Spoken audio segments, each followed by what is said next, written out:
Once again, the first half of the National Football League Pro Championship football game is brought to you by the Savings and Loan Foundation on behalf of America's insured savings and loan associations, where your dollars work harder, grow bigger through excellent earnings. More than 34 million savers are investing these growth dollars in a brighter future for themselves and their families. You're invited to join them by opening a savings account at your nearby insured savings and loan association. The third quarter of today's big game will be brought to you by Marlboro. If you're thinking of trying a filter cigarette, try the flavor brand, Marlboro. You get the famous Richmond recipe flavor made mild by Marlboro's exclusive Seltrate filter. So come to where the flavor is. Come to Marlboro country. And the fourth quarter of today's National Football League game will be brought to you by Ford. Test drive a 64 from Ford soon and try total performance for a change. And now here at my side, a gentleman who certainly can tell you a lot about championship football in the National Football League because he's participated. The former great place kicker for the New York Giants, to give you the starting lineups and some of the color, the fabulous color of these two teams. Pat Summerall. Pat? Thanks very much, Jim. And may I say it's a pleasure to be working with you today. The Bears have won the toss and will receive the kickoff. Their starting lineup will have it left in, and the fellow who will be split wide to the left all afternoon, John Farrington, 6'3", 217, a four-year veteran from Prairie View College. The left tackle from Florida A&M will be Herman Lee, 6'3" and 247, a seven-year veteran.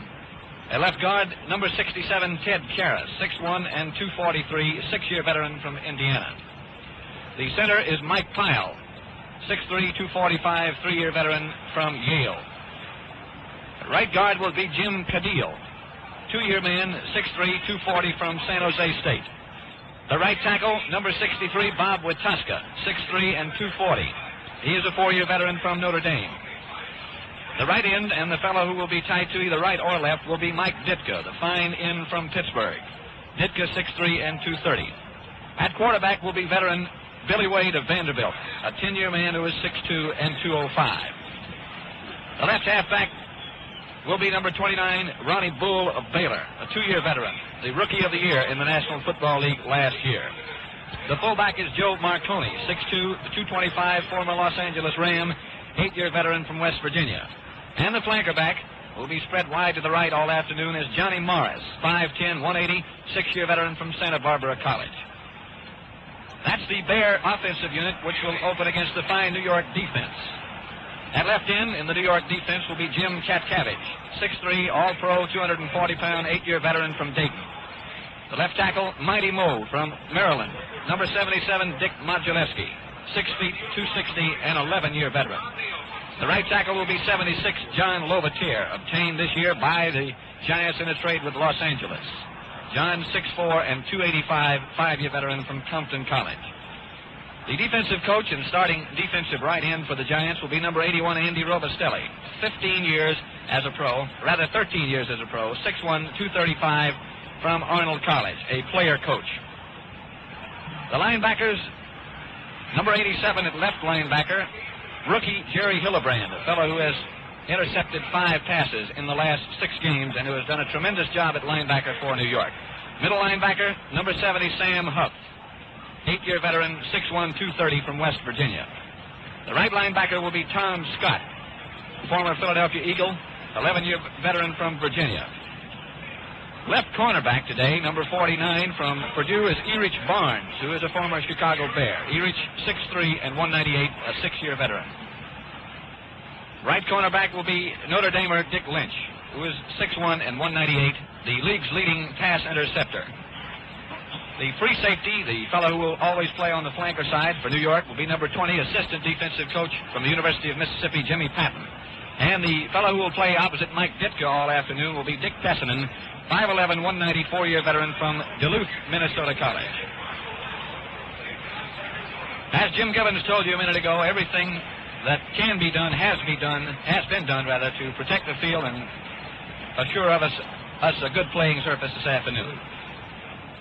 It was 30 years ago on December the 7th, 1933, that the Bears were also the host team to the first National Football League title game. The Bears hold a 20-15 edge over the Giants in 37 games played between them since 1925. 2 games have ended in ties. 5 of the 37 games were played for the World Championships. The Bears won in 1933, 1941, and again in 1946. The Giants won in 1934 and 1956. The last game between these two teams was 1956 in Yankee Stadium. The Giants won 47-7. Statistics today would appear to favor the Giants. New York has outscored the Bears 448 points to 301 in the 14 regular season games. They have averaged 32 points per game. The Giants have 2 runners in halfback Phil King, fullback Joe Morrison, who have outgained any Bear by more than 100 yards. Y.A. Tittle was the league's leading passer, and he outdid Billy Wade in all categories. His 36 touchdown passes set an NFL record. Del Schaffner of the Giants caught 64 passes, while burly Mike Ditka led the Bears with 59 receptions. But this is the best pass defense in the National Football League. Gilberton Abraham Tittle will be facing the best pass defense in pro football. He'll be throwing to receivers Del Schaffner, Frank Gifford, and Aaron Thomas. They'll be hounded by Benny McRae, Dave Witzel, Richie Pettibone, and Roosevelt Taylor, who lead the league in interceptions. The field, as Jim and I checked before the game, was suitable for cleats, but was getting hard, particularly at the south end here at Wrigley Field, which is never exposed to the sunshine late in the year. My opinion is that by the end of the first quarter, everyone will be in sneakers. The Giants have not planned too many new offensive wrinkles, planning to go with what has been good to them all season long. They have put in some new plays for short yardage. They plan to throw most of their pass patterns to Joe Morrison and the 3 principal receivers. Morrison has come on strong at the end of the year. The Bears have played ball control all year long. They have preferred to throw only when the situation dictated it. One thing that would appear to have been of benefit to both teams is the fact that their last game, the Bears' last game, was against the Detroit Lions, who present an attack very much like New York's. Giants' last game, the games in which they cinched the Eastern Division crown, was against Pittsburgh, and Pittsburgh approaches the game very much like the Chicago Bears. Jim, with the stage set, it would appear that for the capacity crowd, this should be one fine football game today. Well, Pat, when the Bears and the Giants meet, it's always a tremendous football game, and I think of great significance is the fact that in the championship games played by the Bears and the Giants in 13 times in title games have won 3, the Bears 10, and have lost 10. The Bears, in their 9 appearances, have won 5 and lost 4.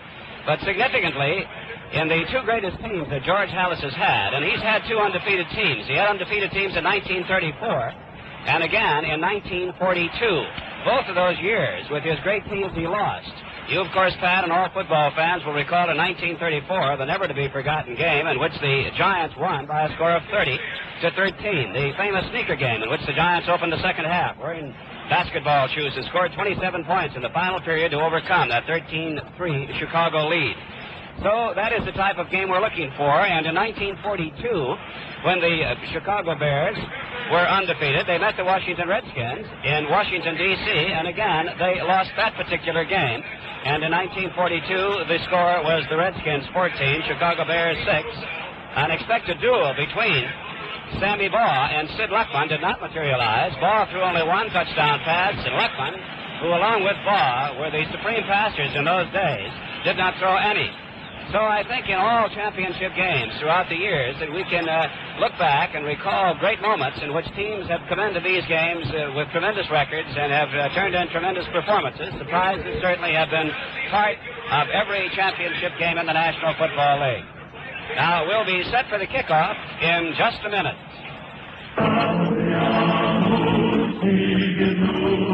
To college, a boy brings his dreams, his ambitions, his thirst for knowledge. But nowadays, he'd better bring one other thing: money. A college education has become a major investment, an investment few families can manage without saving. Yet in today's complex society, a boy or girl has little chance in most competitive occupations without a higher education. Thousands of American families faced with this problem are solving it with growth dollars. These dollars are planted regularly in insured savings and loan associations, where they work harder, grow bigger through excellent earnings. Your education dollars can be growing while your children are growing if you start early. That way, when they're ready for college, you'll be ready. Start now. Open a savings account at your nearby insured savings and loan association. Once again at Wrigley Field, the Tennessee State University's famous 110-piece band is performing. They have formed a Liberty Bell, and we are going to get now some of their fine music, so let's listen.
Now, ladies and gentlemen, our national anthem.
The Tennessee State Band under the direction of bandmaster Frank T. Greer.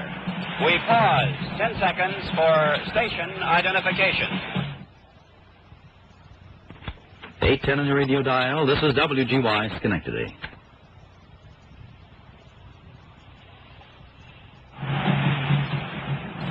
Jim Gibbons along with Pat Summerall here just before the kickoff in the game between the New York Giants and the Chicago Bears. The officials today, the referee is Norm Schechter. The umpire will be Ralph Moorcroft. The head linesman is Dan Seahan. The back judge is Ralph Vandenberg. And the field judge is Fred Swearingen. It should be quite a battle between Y.A. Tittle, who has a tremendous record of 36 touchdown passes. Out of 367 attempts, he's completed 221 for a fantastic average of 60.2, 3,145 yards. He's had 14 interceptions against the tremendous defense of the Chicago Bears. As Pat pointed out to you early, a defense that is the strongest in the National Football League. Bill Wade, who's had a pretty good record, although the Chicago Bears have exercised ball control much more than the New York Giants, has thrown 356 times. He's completed 192. He has an average of 53.9.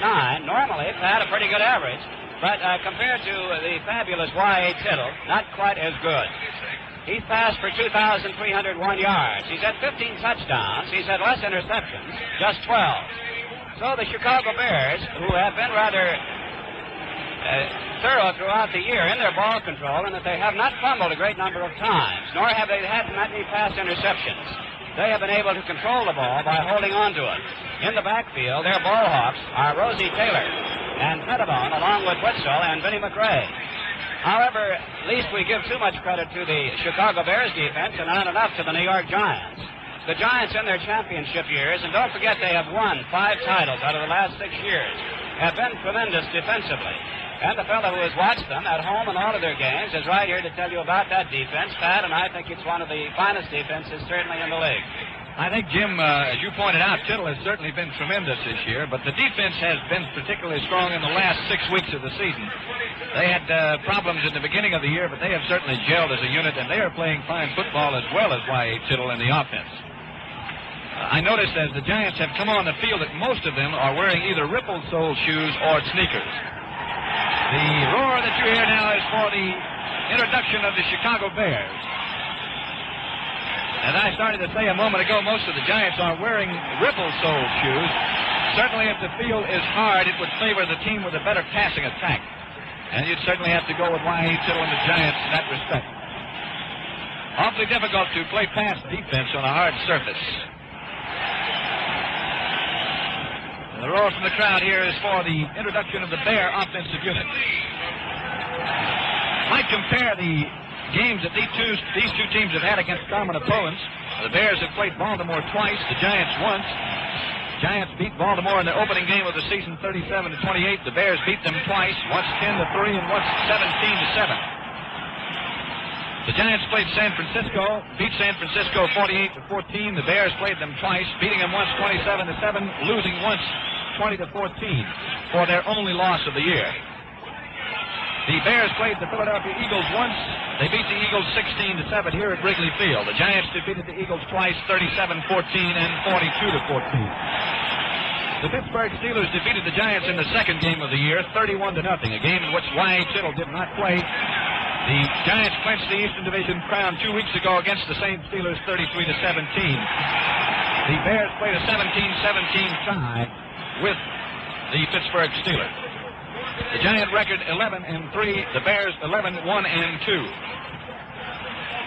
The Giants, as Jim said, won in 1962 and in 1961. They clinched the game. They clinched the Eastern Division title in 1962 right here at Wrigley Field in one of the roughest football games that I've ever seen.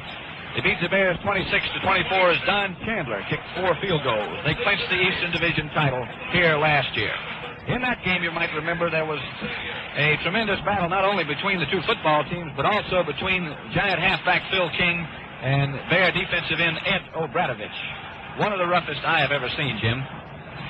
Well, we hope we don't have any fights other than the football playing on the field today, Pat, and I'm sure both these teams are going to stick to their football. Of course, in the excitement of the game, sometimes when you get hit on this hard turf, particularly late in the season, I think you're inclined more to flare up just a little bit. But the officials, a very capable crew, are out with the players now. The captains of the team coming out for the toss of the coin for the benefit of the crowd. We've already told you, I believe, that the Chicago Bears have won the toss. They will defend the south goal. To set the scene for you, we're on the west side.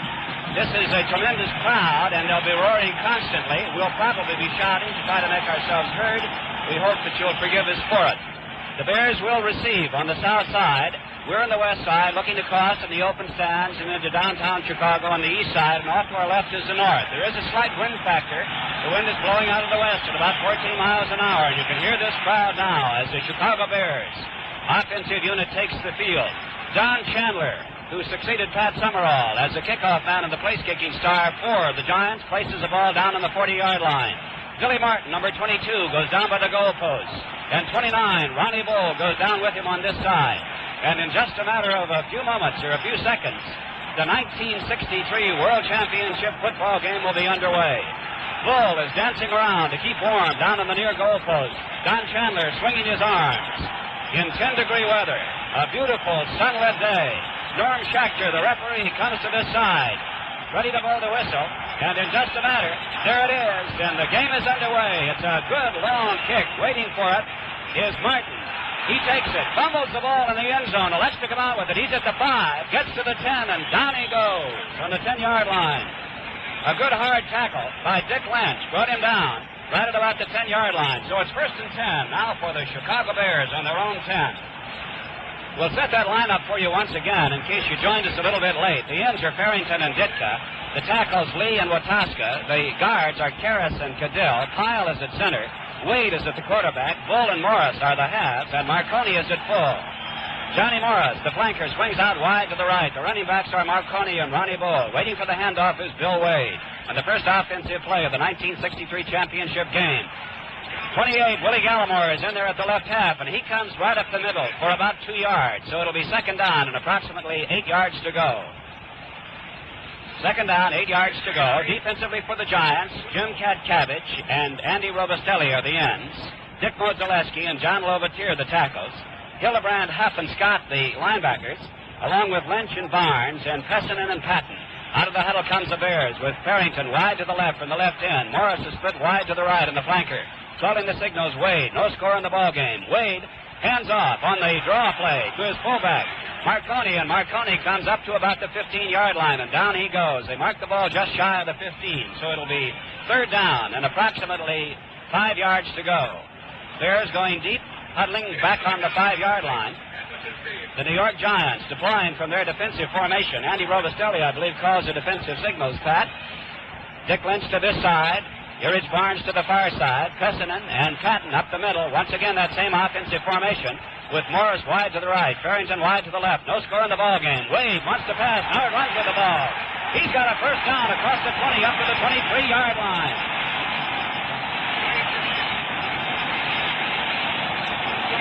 Billy Wade rolled out, looked downfield to pass, couldn't find anybody open, saw the hole, and went for a 1st down, all the way from the 15-yard line up to the 23. Jim, this is a type football that Wade has played all year long. He ran his first 2 plays conventionally and then was back to pass on 3rd down, saw an opening and ran for his 1st down. This is what they like to do. Out of the huddle once again come the Bears. Johnny Morris is wide to the right. The running backs are Marconi and Willie Gallimore. Marconi's right behind the quarterback, Wade. Giants waiting. There's the handoff. Going with the ball is Gallimore trying to go to the outside. He's tripped up by Barnes, the wingback who came flowing in to drop him as he fell forward on about the 24-yard line. We'll see where referee Norm Schachter marks the ball. Urich Barnes from the cornerback came flying in that time to spin him around as Gallimore then was pinned to the turf on the 24.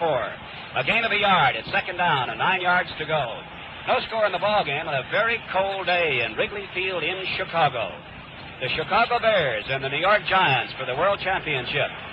John Farrington, a big tall boy, 6'3", 217 pounds, swings wide to this side from the left end. Johnny Morris is flanked extremely wide to the right. Giants jump offside.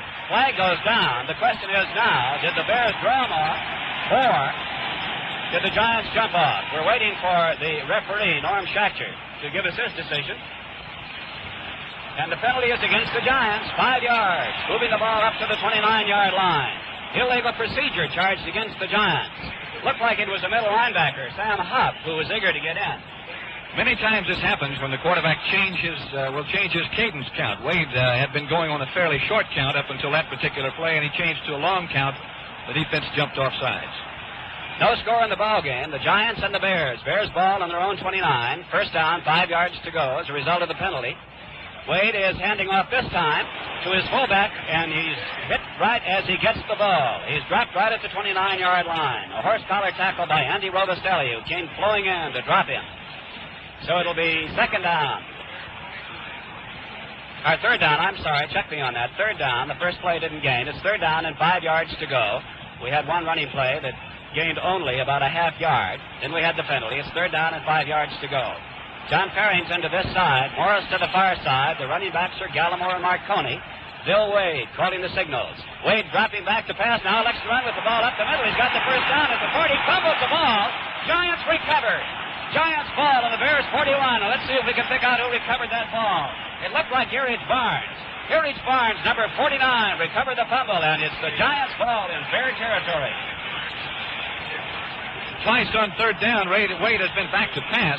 That one looked like a diagrammed play. This was a quarterback running play. This time Wade had his 1st down but couldn't hold on to the football. Out of the huddle come the New York Giants. Wide settle, hands off to Morrison. Morrison gets down to the 40, and down he goes. Joe Morrison, the fullback, 6'1", 212 pounds from Cincinnati, was brought down by Big Doug Atkins as he crossed the 40. Give him a yard gain in the play, make it second down and about 9 yards to go. The fumble recovered by Urich Barnes. The ball is 20 yards in from this the west side. Splitting out to the left is Del Schaffner. We'll check that giant offensive line for you in just a moment. Inside is Aaron Thomas, who's starting at the right end in the place of the injured Walton. Tittle back to throw on the 50. Throws the screen to Morrison. He's at the 40, to the 35, down to the 30, and down he goes out of bounds on about the 29-yard line. The short pass to Morrison, and Morrison went inside the 30. We'll see where they mark the ball. They spot it as they bring it in. They put it down on the 29. A gain of some 11 yards and a first down for the New York Giants. And the screen pass, Jim, has been a big weapon for the Giants all year long. Tittle, I think, is probably the best at executing the screen pass of any of the quarterbacks. So the great Y. Tittle completes his first pass. The handoff goes to Phil King, and King goes off the right side of the Bear line, his own left side, outside the guard, inside the tackle, gets down to about the 26 or 27-yard line.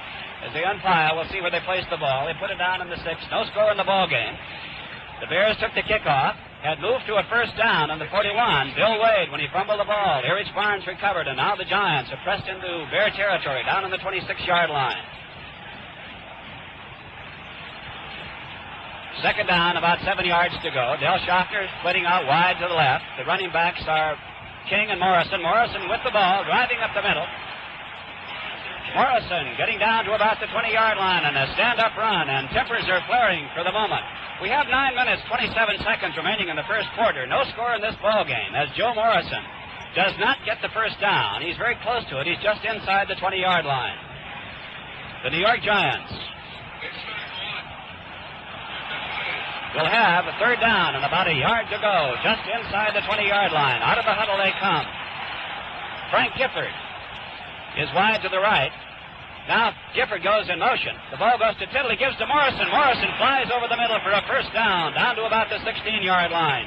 Joe Morrison up and over, right over his own left guard, down to about the 16 or 17-yard line before Larry Morris, the right linebacker of the Bears, came in to bring him down. A first down for the Giants, and the Giants now are down in scoring territory, down on the 16-yard line of the Chicago Bears. 8 minutes, 35 seconds remaining here in the first quarter. No score in the ball game. The World Championship of Football, the New York Giants and the Chicago Bears. Schaffner wide to the left, Gifford wide to the right. The running backs are King and Morrison, calling the signals Y.A. Tittle, waiting for the handoff on the long count. He gives to Morrison once again, straight up the middle, across the 15, down to about the 14-yard line. And the forward wall of the New York Giants is doing a tremendous job of blocking at the moment. Joe Morrison took over at fullback about the middle of the season for Alex Webster, who was injured early but continued to play until about the 5th game, and Morrison has certainly been fantastic all year long. He's done quite a job, and as Jim pointed out, this is the best defense in football, and the Giant offensive line has moved them so far. Out of the huddle come the Giants. Frank Gifford going unusually wide to the right this time. Schaffner's about 5 yards wide from the left. Morrison is right behind Tittle. Tittle dropping straight back to pass. Throws in the flat. Complete for a touchdown.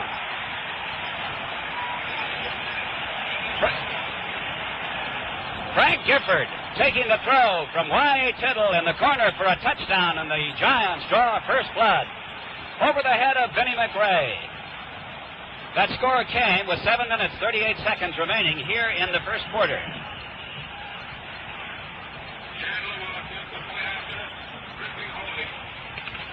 Don Chandler trying for the point after. Glenn Griffin holding. There it is. It's good. There's time out in the field with the score. The Giants 7 and the Bears nothing. What are the best years of life? The 20s, the 30s, the 40s? Well, every decade has its rewards. But don't be too sure the best years aren't ahead for you. For life can bloom after 50 for the man and woman who plan ahead. So many couples are doing so today with growth dollars. Dollars planted in an insured savings and loan association where they earn excellent returns year after year after year. Whether or not you retire early and whether or not you have a pension to fall back on, a reserve of savings can take off the pressure after 50. Give you peace of mind, the means for recreation, hobbies, the cultural interest you haven't had time to enjoy before. Make the most of your peak earning years. Put something aside regularly at your nearby Insured Savings and Loan Association. You can have one or more family savings accounts, each insured by a United States government agency. Jim Gibbons along with Pat Summerall here at Wrigley Field as Don Chandler gets set to kick off. Deep once again for the Chicago Bears. Billy Martin on the far side, Ronnie Bull on the near side, as the New York Giants have gone out in front by a score of 7-0. A 14-yard touchdown pass from Y.A. Tittle to Frank Gifford. After the Giants recovered a fumble to set the offensive drive in motion, they drove 41 yards in all, with Tittle throwing to Gifford. There's the kick. It's a long kick. Waiting for it is Ronnie Bull.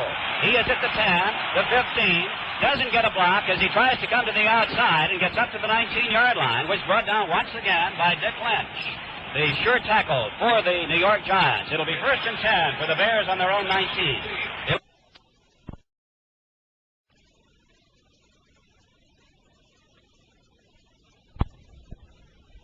Here to see how the Bears approach attacking the Giant defensive unit, as they have played ball control all year long. Most of the time they have been in control of the game. They spotted the ball on the 18-yard line, so that's where we'll call it. Out of the huddle come the Bears. We've got Billy Wade at quarterback. Gallimore is still in at the left half. Morris is the flanker. Marconi is at full. Marconi and Gallimore right behind Billy Wade. Morris is flanked out wide to the right.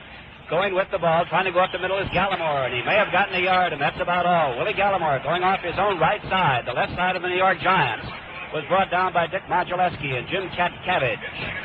2nd down, 9 yards to go. The ball is on the 19-yard line. It's about 22 yards in from this, the west side. On a cool day, but a very pretty day. There just isn't a cloud in the sky here in Chicago. The score is 7-0. Giants lead. We're midway through the first quarter. 6 minutes, 47 seconds remaining here in the first period. Billy Wade once again dropping back to throw. Passes, and it's no good. Broken out beautifully by Dick Lynch. Intended for Farrington. Lynch, who has intercepted 9 passes in the regular playing season of the National Football League, got one hand on that to knock it to the turf. Intended for Big John Farrington. So far, on 1st down, the Giants have played what amounts to a 6-1 defense, and then on obvious passing down, 2nd and long and 3rd and long, they have dropped into the standard 4-3. This is the first 3rd and long situation the Bears have had. It'll be interesting to see if they blitz their linebackers or drop them into the pass coverage area.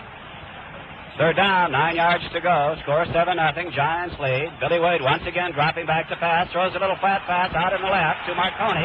Marconi finds his feet. He's at the 30, and down he goes on the 30-yard line. A little pass behind the line of scrimmage, and a nice gain as he got up to the 30-yard line before he was brought down by Jim Patton. And the crowd here at Wrigley Field, naturally very much pro-Bears. Cheer as the Bears pick up another 1st down. 1st and 10 for the Bears right on the 30-yard line. That is the second 1st down for the Bears. Actually, they had 3, but they lost the ball on the 1 as Bill Wade had gone over the 40-yard line. Out of the huddle once again come the Chicago Bears. Johnny Morris is wide to the right. Farrington wide to the left. The running backs are Gallimore and Marconi. Gallimore with the ball. He's at the 30, and down he goes as he gets to the 33-yard line. He fumbled the ball, and that's the cause of the "oh" from the crowd as he scooped it to him and kept it. He was brought down by Tom Scott, the right linebacker. A gain of 3 yards in the play. It's 2nd down, 7 yards to go. We have 5 minutes, 34 seconds remaining here in the first quarter. The New York Giants lead the Chicago Bears by a score of 7-0. Giants, in case you joined us a little bit late, recovered a fumble on the Bears' 41, and then went from there for a touchdown with Tittle passing to Gifford in the end zone. 2nd down, 7 yards to go. Billy Wade calling the signals. Giants jump offside as the flags go down. And once again, we'll have to see whether or not the Giants were drawn offside by the Bears or whether they went off on their own volition. And there'll be a penalty of 5 yards assessed against the Giants. Moving the ball from the 33 up to the 38. Norm Schachter marks it off. Gives us the offside signal. So it'll be 2nd down still. And about 2 yards to go for the Bears. Bears ball on their own 38-yard line. They are about 20 yards in from this, the west side. Out of the huddle come the Bears. The Giants deploying defensively with Barnes to the right. Standing off from the flanker, Johnny Morris, who's flanked to the right. Billy Wade calling the signal. Score is 7-0. With the ball is Gallimore. Gallimore gets away from one tackler, but not another, and down he goes for a loss. Back in the 36-yard line. Hildebrand brought him down in the 36.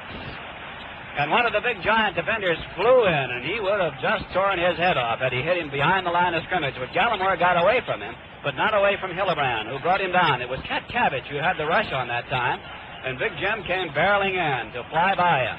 Ball is down across the way on the inbound marker on the 36-yard line, so it's third down and about 4 yards to go. Score is 7-0 as the Giants lead the Bears for the World Championship before a crowd of 49,000 on a cold day at Wrigley Field in Chicago. Out of the huddle come the Bears. Billy Wade calling the signals with Farrington wide to the left, Morris wide to the right. Wade back to throw. Passes, no good. Intended for Morris. Ball hit the frozen turf and bounced up as Gearich Barnes was in to defend. So it'll be fourth down and 4 yards to go. And the Bears will call in their punter. 4 minutes, 23 seconds remaining here in the first quarter. The score, the Giants 7, the Bears nothing. The Giants now send Eddie Dubb, number 48, along with Hugh McElhenney, number 39, deep. Back to punt for the Chicago Bears is Bobby Joe Green, one of the fine punters in the league. He stands second, as a matter of fact, in the league. There's timeout for the Bears on the field with the score, the Giants 7 and the Bears nothing. Looking for a way to make your dollars grow? You'll find that every dollar you save at your nearby Insured Savings and Loan Association grows bigger and bigger and bigger, thanks to excellent earnings. That's why more than 34 million people now saving at Insured Savings and Loan Associations are getting growth dollars. Dollars that give them extra buying power, because they know when they buy with cash, their dollars aren't shrunk by hidden carrying charges and installment fees. Or a down payment on a home, college educations for your children, or that special vacation trip. Start now to build up a supply of hard-working growth dollars. Remember, ordinary dollars sound like this silver dollar. Growth dollars sound like this. Start building your own supply of growth dollars. Open a savings account now at your nearby Insured Savings and Loan Association. Back at Wrigley Field once again, it'll be the Bears' ball as Bobby Joe Green, who has a tremendous average of punting of over 46 yards, will be punting to either Eddie Dubb or Hugh McElhenney. They are standing right in front of our NBC broadcasting booth down here in about the 25-yard line. Green standing back in the 20, waits for the pass in center. He gets it, boots it, a pretty good kick. Taking it is Dubb. He's at the 25, still on his feet, coming to this side, and down he goes on the 27-yard line. Eddie Dubb took the ball on the 25, and he was brought down hard on the 27 by Ted Karras, who was in on the kickoff team. A 39-yard punt, and now it's the New York Giants ball on their own 27. The Giants lead this ball game by a score of 7-0 as we have 4 minutes remaining in the first quarter. Del Schaffner flanks out wide to the left. Wide Tittle, who threw the touchdown pass, gives off to Phil King, and big Phil King barrels forward across the 30-yard line. King, 6'4", 218 pounds, a 6-year veteran from Vanderbilt, went straight ahead to the 30-yard line before he was brought down. A gain of about 4 yards in the play. It'll be second down, 6 yards to go. It's Schaffner, Brown, Dess, Larson, Byers, Stroud, and Thomas along the forward wall for the Giants. Tittle, King, Gifford, and Morrison in the backfield. We'll check that Bears defensive unit for you in just a moment. Score is 7-0 with 3 minutes, 24 seconds remaining in the first period here at Chicago's Wrigley Field. Going with the ball is Morrison, and breaking away from tacklers as he gets up to the 34-yard line before he's brought down. Joe Fortunata, who calls the defensive signals for the Chicago Bears, brought him down on the 34. A gain of 4 yards in the play. It'll be third down and about 2. The Bears have simplified their defensive patterns a great degree over past years. They still have shown 13 different defenses in the last 2 games. Their linebackers do a lot of jumping around behind the line in an effort to confuse the quarterback. Frank Gifford is extremely wide to the right. Wide Tittle back to throw. He's hit, and down he goes with a driving tackle by Larry Morris, number 33, who dropped him back on the 26-yard line.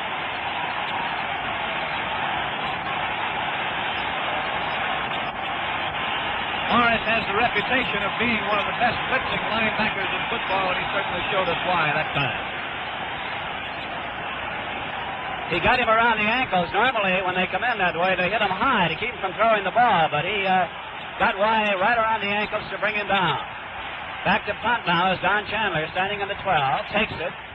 A beautiful, long, spiraling kick waiting for it is Johnny Morris on the 20. He comes to this side, gets the 25, runs into his own man, and down he goes. It was Joe Fortunata that he ran into, and he ran into him hard. We'll see where they spot the ball as they bring it in. Looks like it's going to be on the 24-yard line. We pause now 10 seconds for station identification. 810 on your radio dial. This is WGY Schenectady.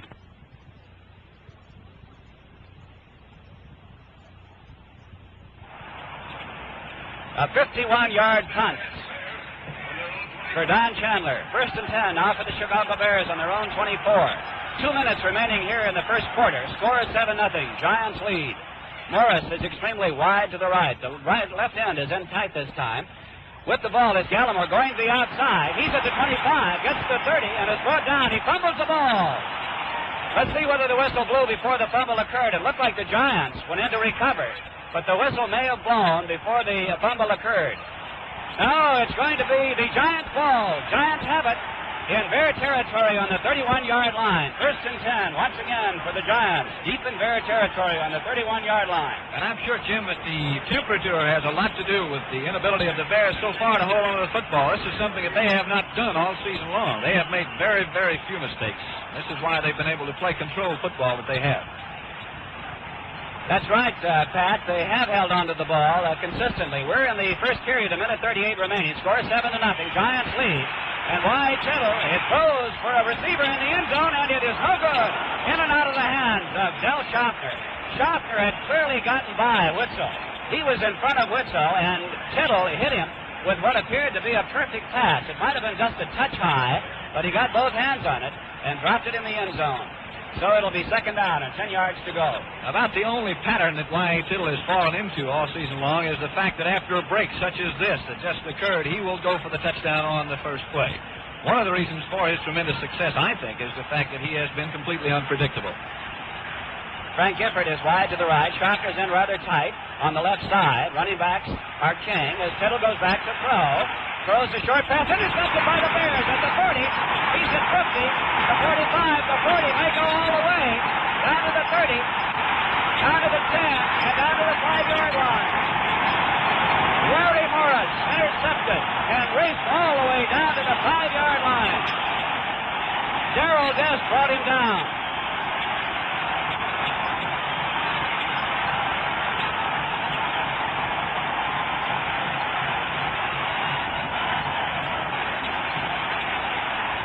Larry Morris intercepted that pass from Y. Tittle and raced all the way from about the 20-yard line down to the 5-yard line of the New York Giants, where the Giants now are faced to try and stop the Bears, who have first and goal in the Giants' 5. This crowd is absolutely wild. Going with the ball is Ronnie Bull, and Bull drives off the left side of the Giants' line down to about the 2-yard line before he's brought down. Score here is 7-0 with 46 seconds remaining in the first quarter. The New York Giants leading the Chicago Bears, but the Bears, by virtue of that interception on the part of Morris, have a second down and goal to go inside the 2-yard line. The ball is on the inbound hash mark. Chicago Bears out of the huddle. Morris is wide to the left. Calling the signals, Bill Wade. Running back, Ronnie Bull and Marconi. Wade on a quarterback sneak is very close to over. It's a touchdown.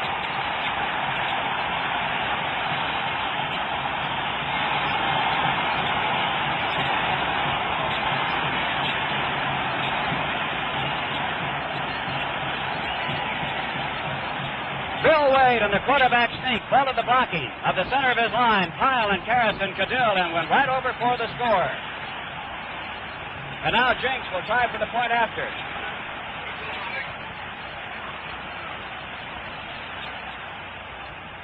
Dave Witzel is holding. There's the pass intended. There's the kick. It's good.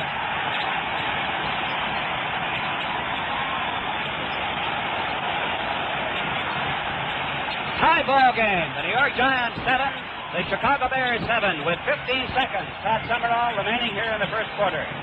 Larry Morris, who was a fullback at Georgia Tech and who a couple of years ago when Rick Caceres and Joe Marconi both injured was switched to fullback by the Chicago Bears, certainly showed us some fine running when he intercepted that screen pass from Y.A. Tittle. The pass intended for Joe Morrison was diagnosed perfectly not only by Morris but by Fred Williams, the defensive tackle, who broke up the set screen pattern and enabled Morris to go the 65 yards that he returned the intercepted pass.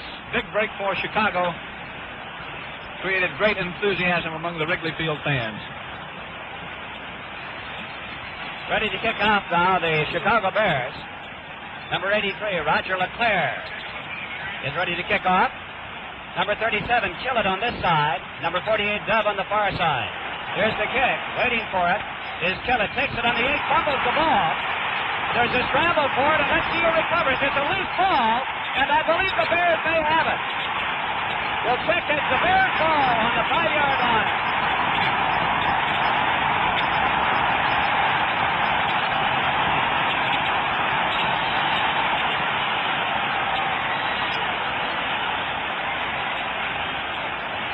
A flag upfield, I believe. Charlie Bibbins recovered the loose ball on the 5-yard line, but I believe there was a flag upfield. We'll see. That's the end of the first quarter. Into the first quarter with the score, the Giants 7, the Bears 7. To college, a boy brings his dreams, his ambitions, his thirst for knowledge. But nowadays, he'd better bring one other thing: money. A college education has become a major investment, an investment few families can manage without saving. Yet in today's complex society, a boy or girl has little chance in most competitive occupations without a higher education. Thousands of American families faced with this problem are solving it with growth dollars. These dollars are planted regularly in insured savings and loan associations, where they work harder, grow bigger through excellent earnings. Your education dollars can be growing while your children are growing if you start early. That way, when they're ready for college, you'll be ready. Start now. Open a savings account at your nearby insured savings and loan association.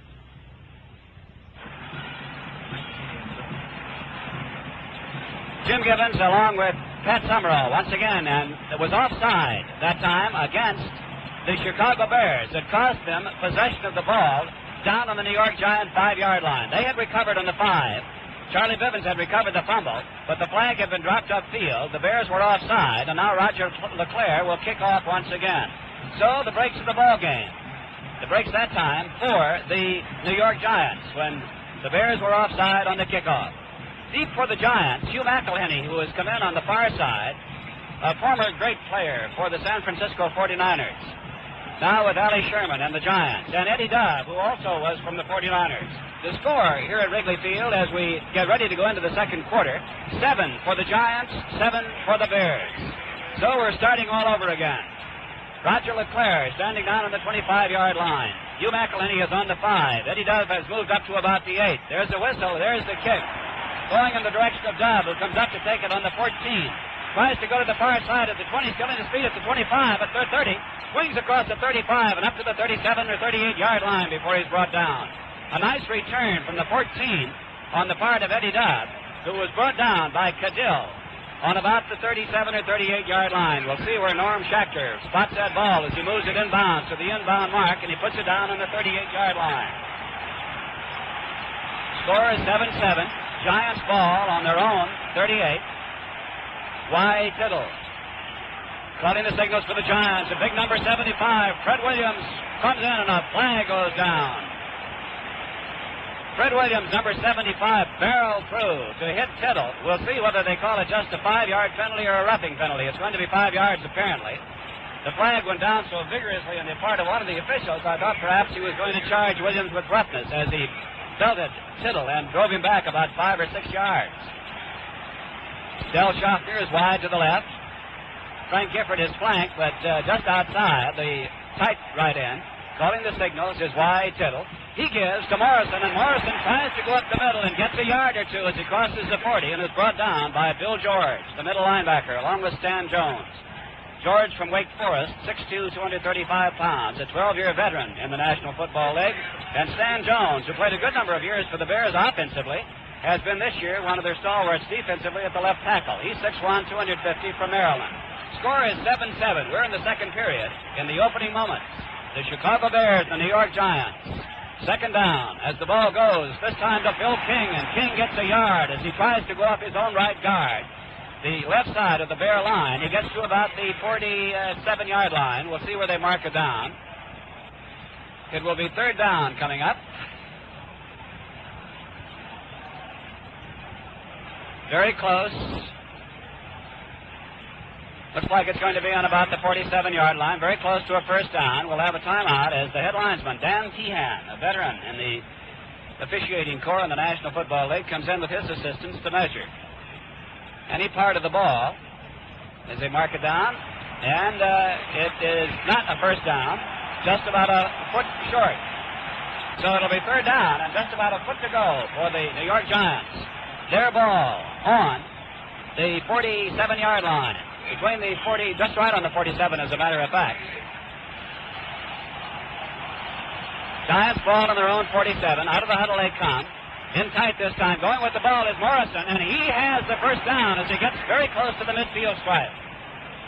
Joe Morrison was hit by Larry Morris and Bill George and brought down just shy of the midfield stripe between the 49 and the 50 on the inbound marker from this to the west side.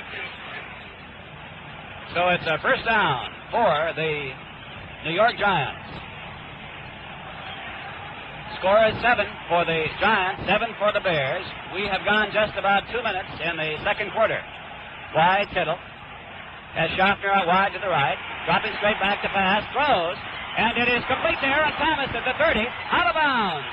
Across the far sideline, we'll see where he stepped out as he got inside the 20 and down inside the 15 on about the 13-yard line.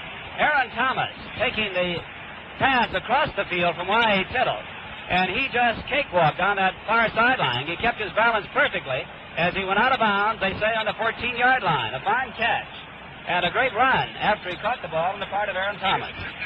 Thomas has taken the place of the regular tight end Joe Walton, and he has just executed a pattern that's been good for the Giants all year long. They send Gifford and Schaffner deep and cross Thomas underneath. Y.A. Tittle called in the signals, has Schaffner wide to this side. He gives to one of the running backs, King, and King barrels up the middle across the 10, down to about the 8-yard line. Phil King hit by Larry Morris, and Bill George, as he's brought down at about the 8-yard line. A gain of a good 6 yards on the part of Phil King. It's Tittle, King, Morrison, and Gifford in the backfield as we have 12 minutes remaining here in the second period with a tied ball game, 7-7, but the Giants are threatening to score. They've got a second down and about 4 yards to go on the 8-yard line of the Chicago Bears. Going with the ball once again is King, and King this time straight up the middle across the 5-yard line, very close to the 4 before he's brought down. And the blocking on the right side, Pat Summerall of the New York Giants, is superb. Darrell Dess and Greg Larson, the center and offensive left guard, along with Rosie Brown, the left tackle, are doing a fine job on the Bear right side. Fred Williams, who's playing right tackle for the Bears, has been injured for the most part all during the year and has just been activated during the last 3 weeks. It's tough to play defense with the ground frozen under your feet. They measured for the first down. It's just shy. Joe Walton, who was not supposed to appear in this ball game, is in there, and it appears as though they have Schaffner's out now, so Walton is in at one end and Aaron Thomas at the other. Thomas has moved over to the left end as Walton is at the right end. It'll be third down and about a half a foot to go. Driving up the middle, trying to pick up that first down. And he got it, was Joe Morrison. Morrison picked up the first down with 11 minutes, 40 seconds remaining in the second period. Score tied, 7-7 for the World Championship. But the New York Giants are knocking on touchdown door inside the 3-yard line, right in front of the goalpost. And the Giants now have moved from their own 38-yard line. The key play being the pass from Y.A. Tittle to Aaron Thomas down inside the 3-yard line of the Chicago Bears. And now Thomas switches over and goes to the right side. Tittle calling the signals. He gives to Morrison. Morrison goes to the outside, tries to go and can't as he's brought down. He tried to cut to his right, saw that he couldn't go to the outside, cut back upfield, and is brought down by Doug Atkins, almost on the line of scrimmage. Al Sherman, the coach of the Giants, is a great believer in going to the outside on short yardage. He will many times on 3rd and 1, 2nd and 1, go with the in sweep, which he did that time unsuccessfully with Joe Morrison. Second down, goal to go on the 3. Once again, it's Morrison with the ball coming to this side. He's at the 5, and down he goes to the 6-yard line.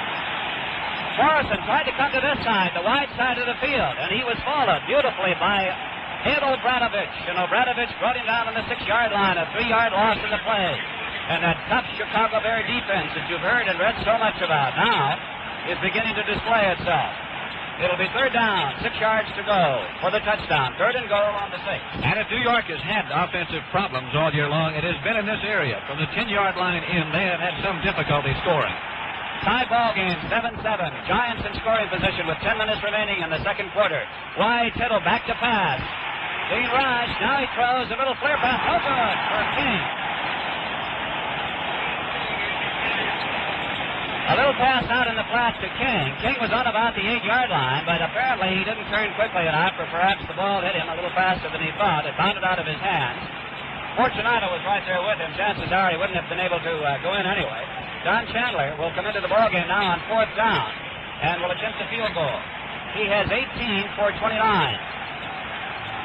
Glenn Griffin usually holds. This time it'll be for about the 13-yard line. Waiting for the pass from center. There it is. There's the kick, and it's perfect.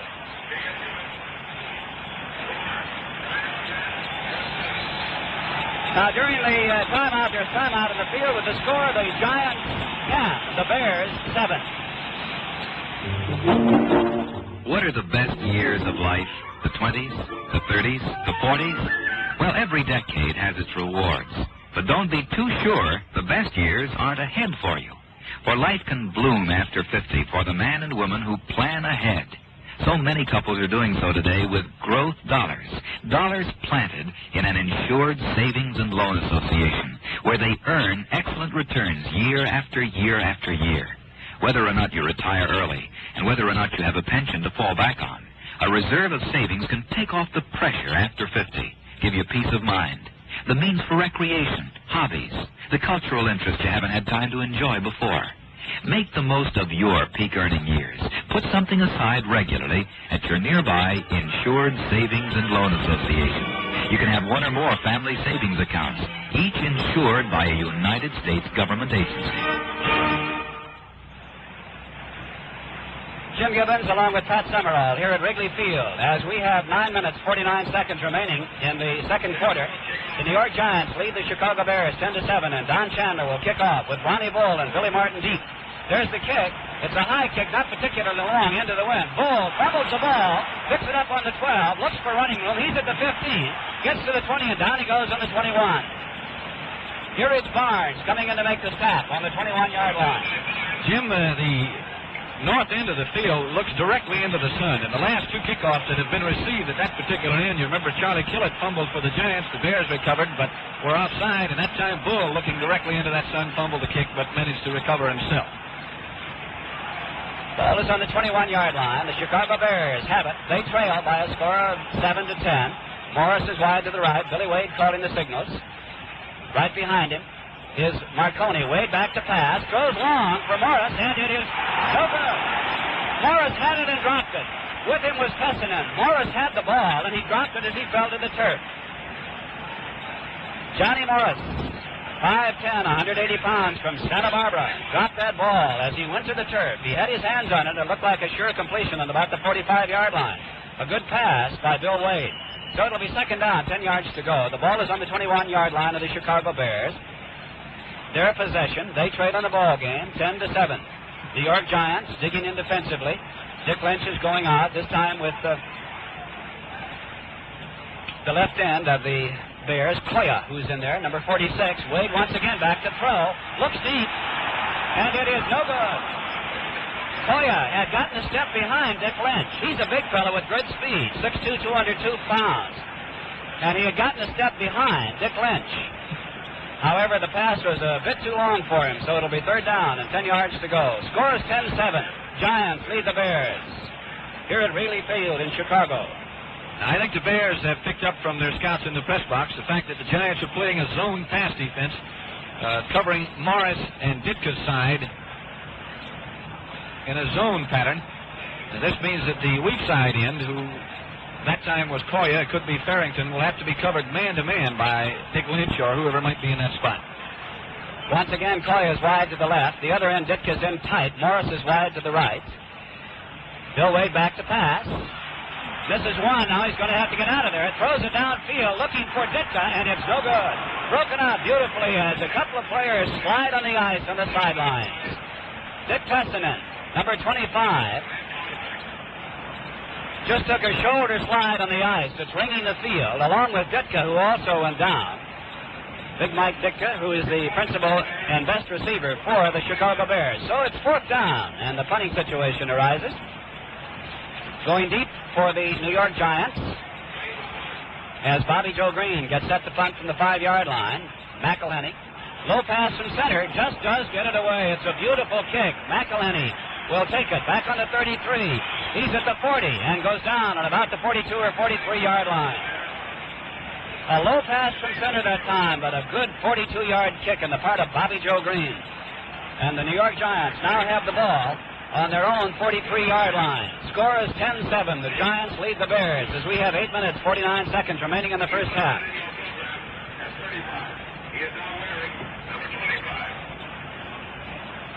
Tittle, Morrison, King, and Gifford.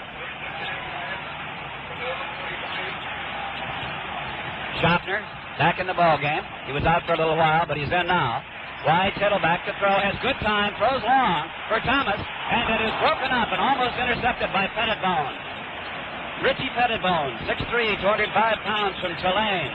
Got his hands on the ball but couldn't hold it. The long pass intended on the near sidelines for Aaron Thomas. So it's second down and 10 yards to go. Giants ball on their own 43. Score is 10-7. The Giants leading the Bears. With about 8 minutes, 25 seconds remaining here in the first half. Giants out of the huddle.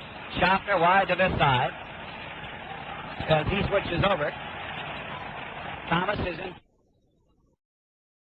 It's 25 seconds remaining here in the first half. Giants out of the huddle. Schaffner wide to this side as he switches over.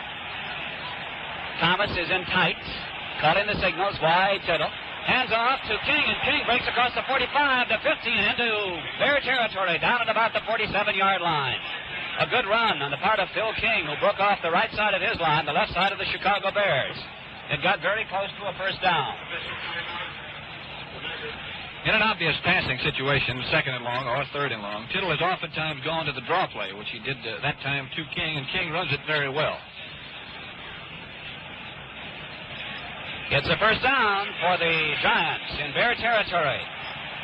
Down on about the 47-yard line. Score is 10-7. Giants lead the Bears as we're in the second quarter with about 8 minutes remaining here in the second quarter. 10-7. First down for the Giants on the Bears' 47-yard line. By Tittle with Schaffner to this side, Gifford to the far side. King and Morrison, the running backs, right behind him. He gives this time again to King, and King breaks across the middle, across the 40, down to about the 37-yard line. Phil King on a play almost identical with the last one. Went right down to the 47, and apparently the cagey wide Tittle, Pat Summerall, is gauging that defense of the Chicago Bears very well. The Bears, as I pointed out a moment ago about Tittle, who has never gotten into a consistent pattern, the Bear defense has not patterned itself either. Tittle is gambling with him a little bit, and so far he has won.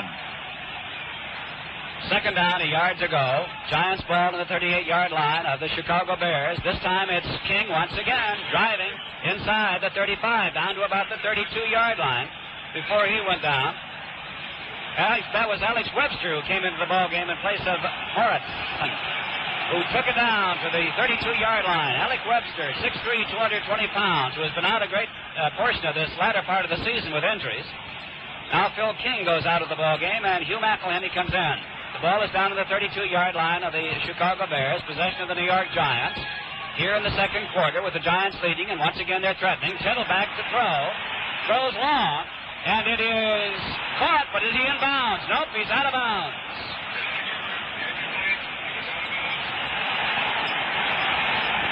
And Tittle is hurt. Tittle is limping. As he goes out of the ball game, he's limping. It looked like he was tripped as he went back. I was following the flight of the ball, Pat, so I didn't see whether he was hit after he threw.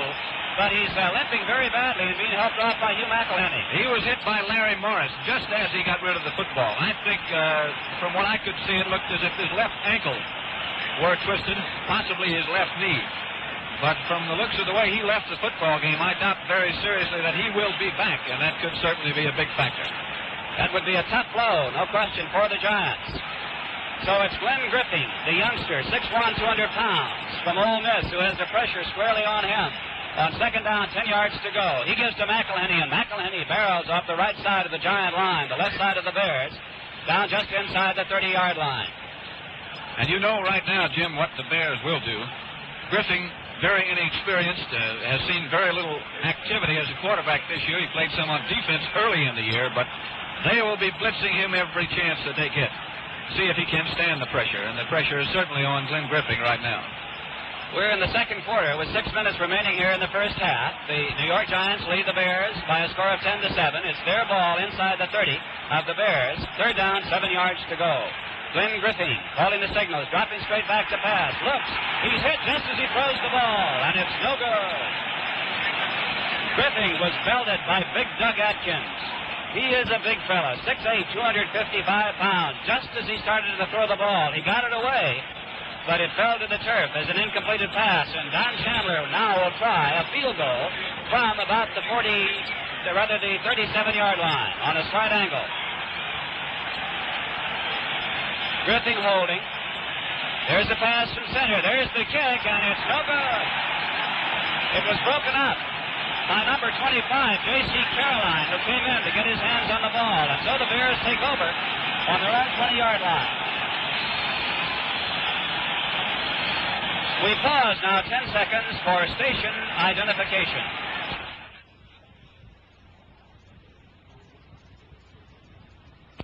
810 on your radio dial. This is WGY Schenectady. Bears ball on the 20. Billy Wade dropping straight back to pass. Looks downfield, throws. It's complete at the 38 to the 40. Angie Koya goes out of bounds on the far side and about the 42-yard line. A gain of some 22 yards. He's brought down by Dick Lynch. But it's a completed pass and a gain of 22 as they mark it down to the 42-yard line. First and 10 now for the Bears on their own 42. 5 minutes, 38 seconds remaining here in the first half. Score, the Giants 10, the Bears 7. For the World Championship of Football. Y.A. Tittle is out of this ball game, and as Pat Summerall remarked, he may not be back in. He was limping very badly as he went to the sidelines. Bears ball on their own 42. Morris is wide to this side. The ball goes as flags go down. Bull has the ball across the 45, drives to midfield before he's brought down. Flags went down, and I believe the penalty will be against the Chicago Bears. Illegal procedure. Billy Wade's pass protection thus far has been very good. The time they played before last, when he hit Angelo Koya, he could have stood there for a considerable longer length of time than he did. And if pass protection is good, as good as the passes are in the National Football League, they'll cut any defense to pieces. Penalty that time nullifying the gain. An illegal procedure penalty charged against the Chicago Bears. Moves the ball back to the 37-yard line, where it'll be first down, 15 yards to go. Bears ball on their own 37 as we have 5 minutes, 29 seconds remaining here in the first half. Score, the Giants lead, 10-7. Out of the huddle come the Bears with Morris wide to this side, Koya wide to the far side. Calling the signals, Billy Wade. He drops straight back once again, taking to the air, looking downfield, and it is no good. In and out of the hands of Morris. Once again, Morris caught that ball and a perfect tackle on the part of Huff, Barnes, and Hillebrand. They hit him just as he got his hands on that ball. Perfectly legal, and it's one way, Pat, you can always stop a pass from being completed. You hear those footsteps close by, Jim. I was watching Billy Wade, and he was hit as hard as anybody has hit all day just after he threw the football. I'll guarantee you Big John Lovatier popped him, and he certainly felt that way. Second down, 15 yards to go. The Bears ball on their own 37. They trail in the ball game by a score of 10-7 as we have a little over 5 minutes remaining here in the first half. Same offensive formation. Morris to this side, Koya to the far side. The handoff to the fullback, Marconi, on the draw, and Marconi gets only back to about the 37, and that's all, and down he goes, and he goes hard. And that turf out there in this 10 to 15 degree weather is pretty hard. The tremendous job that the Chicago Bears did in keeping this field in good playing condition certainly is a tribute to the Bears management. They went to the difficulty of acquiring huge blowers from O'Hare Field, brought them in, kept the field covered, used them, and they've kept it in excellent shape. It's hard now, naturally, on the surface, but nevertheless, it's in certainly good playing condition for the kind of weather they've had here in Chicago. Okay, back to the ball game. It's third down, 14 yards to go for the Bears. See what Bill Wade does on third down, a long yardage. The rush is on. He's back to throw, throws it, and it's completed midfield on a good catch to Mike Ditka, the big right end. On a kneeling down catch, he was right on his knees as he took that ball. He was hit just as he caught it. It's just shy of the midfield stripe. Now, that should not be enough for a first down, and isn't. It's fourth down. You'll recall the original line of scrimmage was on the 42. The penalty sent him back to the 37. The ball is just shy of the midfield stripe. And so the Chicago Bears, trailing by a score of 10 to 7, have sent in their kicker, Bobby Joe Green. Pessinen goes deep. Now he gets out of there, and Dove comes in. A little confusion on the part of the Giants. Now McElhenney comes into the ball game as the Pessinen raced back. He didn't know whether to stay in or go out. He was in there defensively, but he's out of there now. It's Dove and McElhenney deep. There's the kick. A good high kick going in the direction of Hugh McElhenney. It bounces inside the 10 and goes out of bounds inside the 5-yard line. And the official. Oh, my. I don't mean to laugh at him. He might have hurt himself. He went down so hard as he tried to mark that out-of-bounds spot. And he really hit the turf with a butt on about the 3-yard line. But he very gamely gets up and puts the ball down on the 2. So it'll be first and 10 for the New York Giants on their own 2-yard line. Once again, we'll tell you, though it is a beautiful day in Chicago, it is cold. There's timeout in the field with the score, the Giants 10, the Bears 7. Looking for a way to make your dollars grow? You'll find that every dollar you save at your nearby Insured Savings and Loan Association grows bigger and bigger and bigger, thanks to excellent earnings. That's why more than 34 million people now saving at Insured Savings and Loan Associations are getting growth dollars. Dollars that give them extra buying power, because they know when they buy with cash, their dollars aren't shrunk by hidden carrying charges and installment fees. Or a down payment on a home, college educations for your children, or that special vacation trip. Start now to build up a supply of hard-working growth dollars. Remember, ordinary dollars sound like this silver dollar. Growth dollars sound like this. Start building your own supply of growth dollars. Open a savings account now at your nearby Insured Savings and Loan Association. Here at Wrigley Field, with 3 minutes, 35 seconds remaining in the first half, what a spot for a youngster by the name of Glenn Griffin, who will come into this ball game as quarterback for the New York Giants in the World Championship game with the ball on his own 2-yard line. Pat, that's cutting it pretty rough. It'll be interesting to see what Griffin does from here. I would guess, of course, that he will stick to the ground as much as possible, but the footing is treacherous as it particularly into the field, and even running the football will be tricky from this spot. Griffin, in his defense, has an awful lot of poise for a 23-year-old youngster, and a fellow who the Giants have great hopes for in the future. Giants are huddling deep in their own end zone. They will have Griffin, Morrison, King, and Gifford, I believe, in the backfield. We'll check that for you. Out of the huddle they come, down in the frozen into the field. The south end. The handoff is to Morrison, and Morrison tries to come off of the right side of the Bears line, his own left side, and he gets out to about the 3 or 4 yard line before he's brought down by Doug Atkins and Fred Williams, along with Bill George. Score is 10 to 7, with the New York Giants leading the Bears. 10 to 7, but the Giants, who apparently have lost Y. Tittle for the day. He went out limping badly. Looked like his ankle was twisted, as Pat Summerall pointed out when he was hit when he was passing the ball earlier in this ball game, and young Glenn Griffin is in at quarterback. Second down, 9 yards to go. Giants ball on their own 3-yard line. Once again, trying to go with the ball. This time it's King, and down he goes hard as the entire center of the Bears line converge to drop him down on about the 4.5 or 5 yard line. So on third down, it will be 3rd and 7. And a number of new Giant players are coming in. I don't know whether Don Chandler may have come in to punt on third down or not, Pat. I think Chandler is in the football game. The reason being, if he does happen to get a bad snap or a tough rush, he can throw the ball out of bounds and still have one left for the punt. Standing inside the end zone, he gets a pass in center, boots it. Rosie Taylor is deep. The ball bounces on the 38, goes past the 40, the 45, to the 47. Taylor is hit and brought down hard, back on the 47-yard line. What a punt by Chandler, deep in his own end zone. Booted the ball out past the 50-yard mark as Rosie Taylor tried to go. He was belted hard by several Giant players and brought down on the 47-yard line. So it'll be 1st and 10 now for the Bears on their own 47-yard line as we have 2 minutes remaining. We should be getting the official announcement of 2 minutes here very shortly, and maybe this is it here. Looks like it is. The 2-minute warning coming up now. Just 2 minutes remaining in the first half. 2 minutes remaining until the end of the half. The score here, Pat Summerall, is 10 for the Giants and 7 for the Bears.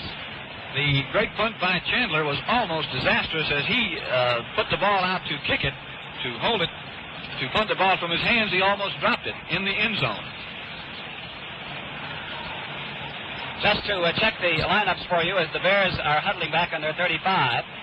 Koya and Ditka will be the ends. Lee and Wataska will be at tackles. Karras and Cadillo are the guards. Pyle at center. Wade, Bull, Morris, and Marconi. And for the Giants, it got Cabbage, Mortaleski, Lovatier, and Robustelli. The 4 up front. Hillebrand, Huff, and Gursky is in at one of the linebacking spots in place of Tom Scott. Lynch and Barnes, the cornerbacks, and Pessinen and Patton will be deep. The scores in the event you joined us a little bit late. The New York Giants recovered a fumble on the 41-yard line of the Bears, and a few plays later, Y. Tittle hit Gifford in the end zone for a touchdown. It looked like the Giants were going to go in to score again when Larry Morris intercepted a pass, a screen pass intended for Joe Morrison, and he raced 65 yards down to the 5-yard line, and 2 plays later, Bill Wade on a quarterback sneak went in for the score that tied the ball game. And then still later, a 13-yard field goal on the part of Don Chandler put the Giants in front, 10-7, and that's where the game stands. Koya is wide to the left. Morris is wide to the right. Listen to the crowd as Marconi and Bull are the running backs behind Wade. Bill Wade waiting for the handoff. He gets it, gives to Marconi on the draw play, and Marconi gets only to about the line of scrimmage as Al Gursky brought him down. Gursky, who's playing the right linebacking spot, is 6'1", 210 pounds from Penn State. He brought him down right at the line of scrimmage. 2nd down and about 10 yards to go. A minute 40 seconds remaining in the first half. Scores 10-7. Giants lead. Bears ball. Out of the huddle they come. Angie Koya's wide to the left. Morris is in rather tight this time in the flanking spot. Marconi is right behind Wade. Wade dropping back, stumbles, keeps his balance, goes. He's being rushed by Robustelli, gets the pass away, and it's dropped. On that play, Billy Wade stumbled. He was charged by Andy Robustelli. He evaded Robustelli and threw the pass, completed it. Didn't complete it, rather, but he hit his man right on the 48-yard line, and the ball was dropped. So it'll be 3rd down and about 10 yards to go. If the Bears have put in any tricky plays or dipsy-doos or whatever you might call them, this would certainly be the situation that they will use it. I noticed that they have sent in a play from the bench. So let's try to watch this one closely. 3rd down, 10 yards to go. The ball is on the 48-yard line, so make that 3rd down and 9. The original line of scrimmage was the 47. With a minute 20 seconds, the unofficial time remaining here in the first half. Bill Wade dropping straight back to pass. Looks downfield, throws, and it is no good. Intended for Mike Ditka, over the head of Ditka. And again, Wade was racked up by Andy Robustelli this time on a 38-yard line, and a perfectly legal tackle, however. But he was hit, and the quarterbacks are taking their punishment as they normally do. The ball is placed down in the 48-yard line. It'll be 4th down and about 9 yards to go. And Bobby Joe Green comes in to do the punting for the Bears with a minute 15 seconds remaining in the first half. Hugh McElhenney, along with Eddie Dove, deep. McElhenney, number 39 on the far side. Dove, 48 on this side. There's a pass from center, a kick, high, but not particularly long. McElhenney is racing for it, bounces inside the 25, goes out of bounds, inside the 20-yard line and about the 19. So it'll be 1st and 10 for the New York Giants on their own 19. 1 minute, 5 seconds remaining here in the first half. The New York Giants lead the Chicago Bears by a score of 10-7. I would imagine right here, Jim, that Glenn Griffin will stick strictly with his ground attack to run out the clock and let the Giants leave the field at halftime ahead 10-7. Griffin in at quarterback, in place of the injured Y. Tittle, calling the signals on his own 19-yard line. He gives to Morrison, and Morrison is hit immediately and thrown for a loss back in the 15-yard line. A driving tackle by Larry Morris, who hit Joe Morrison back in the 15. You can almost feel the momentum of the game change since Y. Tittle has been hurt. The Giant offensive unit appears to have lost a little of its spark, and the crowd here at Wrigley Field is certainly enthused and behind the Bears. The Bear defensive unit playing much better football than when Y. was in the game. I certainly do not mean, Jim, to criticize Glenn Griffin. He is really on the spot. Ball is on the 15-yard line. It'll be second down and about 14 yards to go. Griffin once again hands off to Morrison, going to the outside to the right. Gets up to about the 19-yard line, picking up the 4 yards that were lost in the previous play. So it'll be third down and about 10 to go. Fortunata, along with Obradovich and Bill George, combining to make the tackle on the 19-yard line. Third down, 10 yards to go. Score, 10 for the Giants, 7 for the Bears. And that may be the last play in this first half. Clock is ticking away the seconds, the unofficial time. We're looking at the back judge who keeps the official time. That's the end of the first half. That's the end of the first half with the score, the Giants 10, the Bears 7.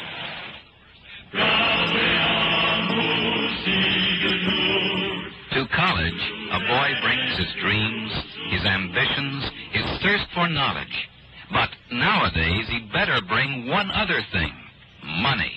A college education has become a major investment, an investment few families can manage without saving. Yet in today's complex society, a boy or girl has little chance in most competitive occupations without a higher education. Thousands of American families faced with this problem are solving it with growth dollars. These dollars are planted regularly in insured savings and loan associations, where they work harder, grow bigger through excellent earnings. Your education dollars can be growing while your children are growing if you start early. That way, when they're ready for college, you'll be ready. Start now. Open a savings account at your nearby insured savings and loan association.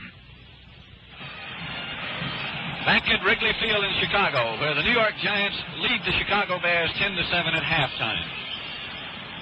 Halftime entertainment here this afternoon will be furnished by Tennessee State University's famous 110-piece band. This band's been hailed as one of the nation's finest marching and playing organizations.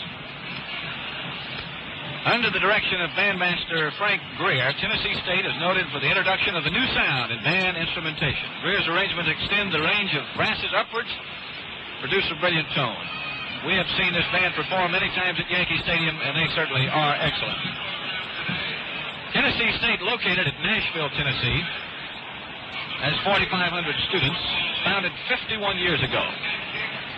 Fully accredited land-grant university with a $15 million campus. The university's 5 schools include agriculture, the home ec, arts and sciences, engineering, graduate, and education. They all offer a master's degree. The school, incidentally, is the one that has produced many famous athletes. 1962 Olympic track standouts Wilma Rudolph and Ralph Boston. They also won the NAIA National Basketball Championships 3 straight years, from 1957 through 1959, and they furnish excellent halftime entertainment.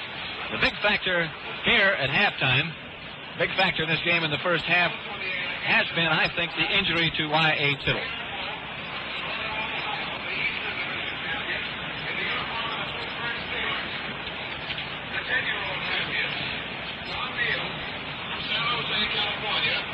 New York scored first on a 14-yard pass from Y.A. Tittle to Frank Gifford. Billy Wade had been back to pass and had run for a first down on 3rd and 5 in his own territory. After an 11-yard gain by Morrison, Tittle then hit Frank Gifford for the touchdown. Chandler's extra point was good. The Giants led 7-0. After the next kickoff, the Bears were held, punted to New York, and the Giants appeared headed for another score when linebacker Larry Morris picked off a Tittle screen pass, and Tittle intended, rather, for Joe Morrison. returned it 65 yards to the Giant 5. 2 plays later, Billy Wade on a quarterback sneak scored the Bears touchdown. Bob Jinks added the extra point. It was then 7-7. The Giants then received the next kickoff, drove to the 2-yard line. The Bear defense held Don Chandler after one loss by Joe Morrison. Don Chandler booted a 13-yard field goal. The Giants took the lead 10-7. The Bears received the kickoff and could not move. And in the next series, the Giants had picked up 2 first downs on draw plays to Phil King.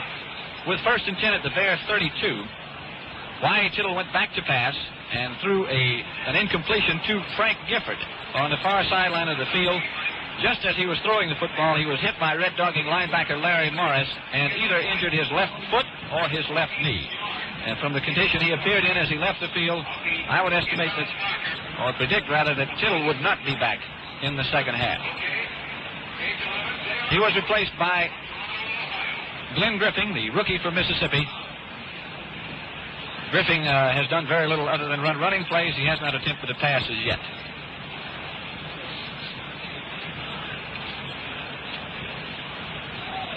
These two teams incidentally played the first exhibition game of the season, the Bears and the Giants, up in Ithaca, New York. The Bears won 17-7 after being behind 7-3 at halftime.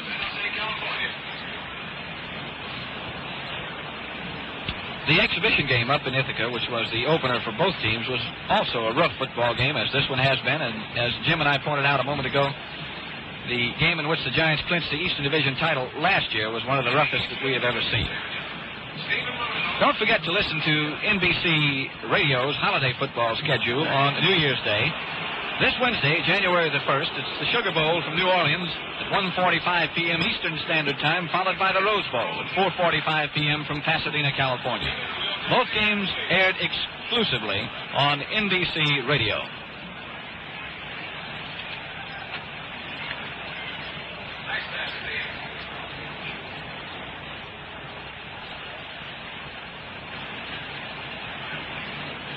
I pointed out, or was speaking a minute ago, these two teams played an exhibition in Ithaca. The Giants led 7-3 at halftime, and Billy Wade was replaced by Rudy Bukic in the second half, and Bukic, along with John Farrington, led the Bears to their 17-7 win. Roger LeClaire, in that game, kicked a 25-yard field goal. Don Chandler, incidentally, missed 4 in that one. He kicked 4 against the Bears here last year.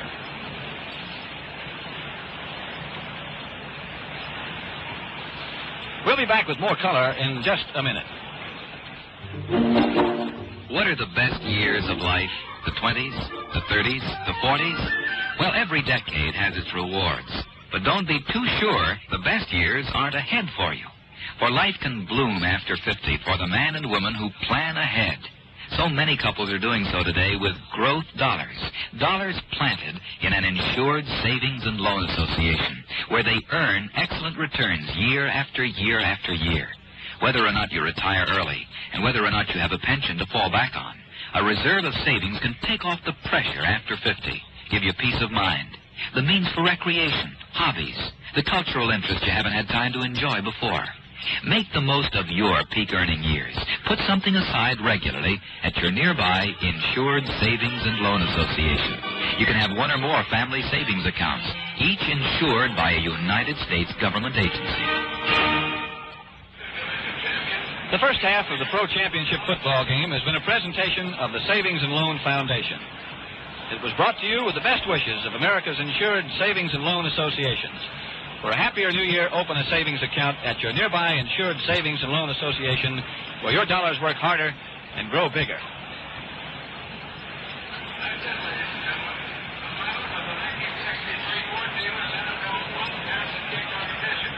We'll have the winners introduced in a few minutes, and the trophy presentation will follow.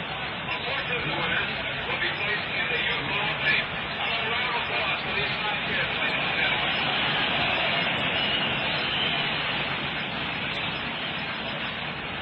Jim Gibbons along with Pat Summerall here at Wrigley Field in Chicago. The second half will be underway very shortly. We had the pass punt youngsters down on the field performing at halftime. crowd seem to enjoy it. We have the band coming out actually now, I believe. The score, in case you joined us a little bit late, the New York Giants 10, the Chicago Bears 7. The Giants lead at 10-7. However, we will point out to you again, as I'm sure Pat did a few moments ago, that Y.A. Tittle went out of this ball game, and he may be out for the rest of the game. We're trying to get word for you, and as soon as we get any word at all, we'll pass it on to you. In the meantime, the Tennessee State Marching Band. So let's listen.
Tennessee State Marching Band performing for us at halftime. We have not received any word on Y.A. Tittle. We understand, however, that it was his knee, not his ankle, that he hurt when he went off. If it was his knee, it's extremely doubtful. It seems to me that he'll be back on at halftime. But we'll wait. And for you New York Giant fans, and for the good of this crowd out here, too, because after all, Y.A. Tittle is a great football player. It'd be nice if they could see him in action in the second half. Not, as Pat Summerall mentioned earlier, to discount the abilities of young Glenn Griffin, because they do have high hopes for him. I know Allie Sherman does, and I'm sure that if he is directing the fortunes of the Giants in the second half, that you'll see a fine performance, too. Now, let's listen to the Tennessee State Band.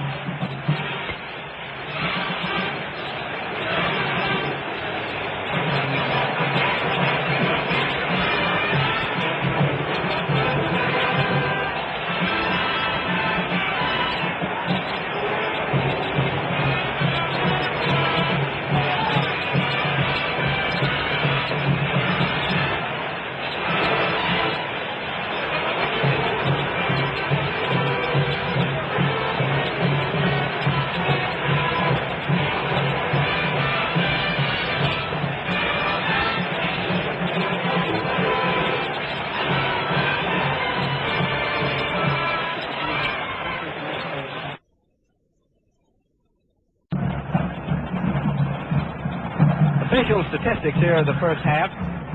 The Giants had 9 first downs. The Bears had 4. Giants picked up 70 yards on the ground. The Bears 42. Giants had 54 yards passing, and Chicago had 44.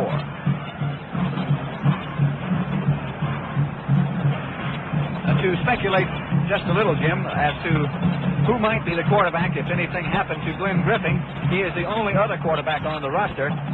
And the only other person who has worked out at all at quarterback this season has been Frank Gifford. A couple of seasons ago, he did an exhibition play a couple of games at quarterback. So he would be the successor if anything did happen to Griffin. Tittle is warming on the far sideline and is walking fairly well. He is throwing the football, but seems to have some problem getting away from center. Pat, I think that there have been many games during the championship series in which injuries to a key player have been a deciding factor, as Y.A. Tittle does now turn and spin and go back and throw the ball. And he has got his his cloak off. He's dancing around testing that knee, but I recall the 1943 championship game. It happened that I was out here in Chicago. The Chicago Bears, with Sid Luckman, who that game threw 5 touchdown passes. And Sammy Vaugh on the Washington Redskins the year before it beat the Bears for the title, with Vaugh being hit in the third quarter, I believe. He suffered a concussion, and he was out. The Bears went on to win the ballgame. They perhaps would have won it anyway, but injuries have played an important part in these games in the past. And now we'll be set to go with the second half kickoff in just a moment.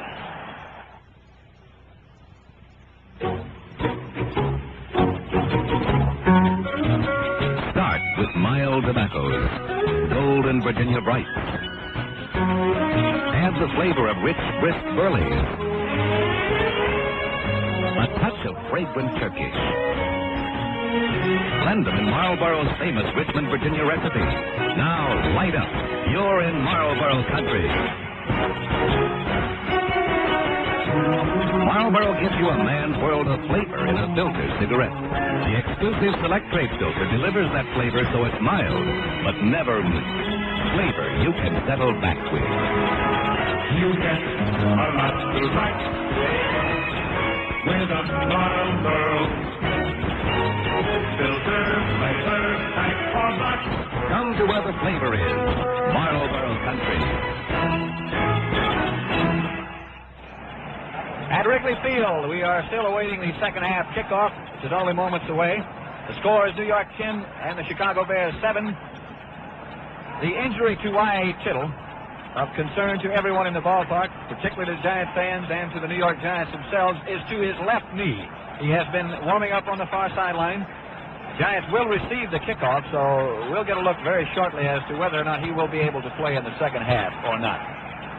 To describe the action, the play-by-play action here in the second half, as he has done so capably in the first half, veteran NFL sportscaster Jim Gibbons. Thank you, Pat Summerall. Hugh McElhenney goes deep on the far side for the New York Giants. Eddie Dove on the near side. The Bears now break from their huddle around their coach, George Hallett, the 60-year-old, 8-year-old veteran who was down, adjusts his hat as he walks to this side, going out to kick off. The Bears placing the ball down now on the 40-yard line. It's Roger LeClaire who will kick it off. Joe Morrison is up the middle, standing at about the 15-yard line. Hugh McElhenney on the far side. Dove has moved up to the 5-yard line. That side of the field, the south side, is frozen. The sun is still shining brilliantly, but it's cold here in Chicago. Here's the kick. Waiting for it, ready to take it, is McElhenney on the 8. He's at the 15. He has sneakers on as he gets to the 25, the 30, in the open at the 40, 45, 50, and down he goes on the 46-yard line of the Chicago Bears. What a return by Hugh McElhenney. He fielded the ball in flight on the 8-yard line and raced all the way back to Bear territory on the 47-yard line. Quite a number now of the Giants. Well, McElhenney is staying in there. He's wearing tennis shoes, as I pointed out to you, and Y. Tittle is in at quarterback. Tittle hands off to McElhenney, and McElhenney charges across the 45-yard line. Y. Tittle back in at quarterback, hands off to McElhenney, and McElhenney gets just inside the 45, down to the 44. Doug Atkins coming in to make the stop. For the Giants, it's Schaffner and Thomas the ends. Brown and Stroud are the tackles. Dess and Byers, the guards. Larson is at center. Y. Tittle is in at quarterback. Morrison and McElhenney along with Gifford. Score is 10-7. Giants lead. Giants ball in Bear territory on the 44-yard line of the Chicago Bears. Going with the ball is McElhenney, and down he goes on an ankle-high tackle as he crosses the 44-yard line by Obradovich. Brought him down. His forward momentum took him down to the 42-yard line. A gain of 2 in the play. With 3rd and 6 here, it would appear that Tittle will have to throw the football, and this will be the big test right here to see if we will see too much of him in the second half. 3rd down, 6 yards to go. Wide to the right is Frank Gifford as Shofford is in tight. Back to throw is Tittle. He's hit just as he throws the ball to Morrison. Down he goes. Morrison is at the 40, down to the 35-yard line, fumbles the ball, and I believe the Bears recovered. Let's see whether the whistle blew first. Whistle may have blown. I believe it did, as the Bears picked up the ball on the 35-yard line. Tittle was racked up pretty hard as he got rid of that ball on a pass behind the line of scrimmage to Morrison. Morrison, with a good effort, got down to the 35-yard line, and the Chicago Bears do not get that ball. The Giants retain possession. Ball is on the 35-yard line. First down and 10 yards to go. Score is 10-7. Giants lead. Giants threaten. As we are in the third quarter with 13 minutes remaining, Giants ball in Bear territory on the 35-yard line. Tittle has Gifford wide to the right, dropping straight back to pass. Throws long, has a man in the open, but it's broken up. Going back beautifully to break up the pass was Benny McRae. It looked like Frank Gifford had him beaten. As a matter of fact, he did. He was behind him, but the pass was a little shy of the target. We'd like to remind you that Tittle that time was throwing into the wind. The wind is coming out of the north at about 14 miles per hour, and it has been a factor in the kicking and was certainly a factor that time in his pass. Jim, I've been watching Tittle both times, the last two times he's thrown the pass, and he's been hit fairly hard both times and has seemed to stand the licks well enough so he's still in there. Second down, 10 yards to go. Tittle once again back to throw, looks for Schaffner. It's intercepted. Intercepted by number 23, David Whitchell. And it's the Bears' ball on about the 26-yard line.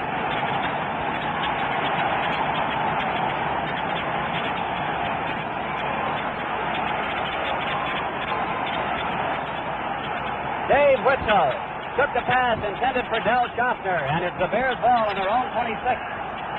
Score here in the third quarter is 10-7. The Giants leading the Bears. The Bears' ball.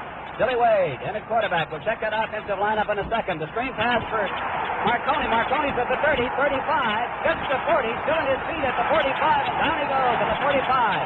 A scramble for the ball. Let's see who recovered it. He held on to it. Marconi held on to it at the 45-yard line. So it's a gain from the 26 to the 45 of 19 yards.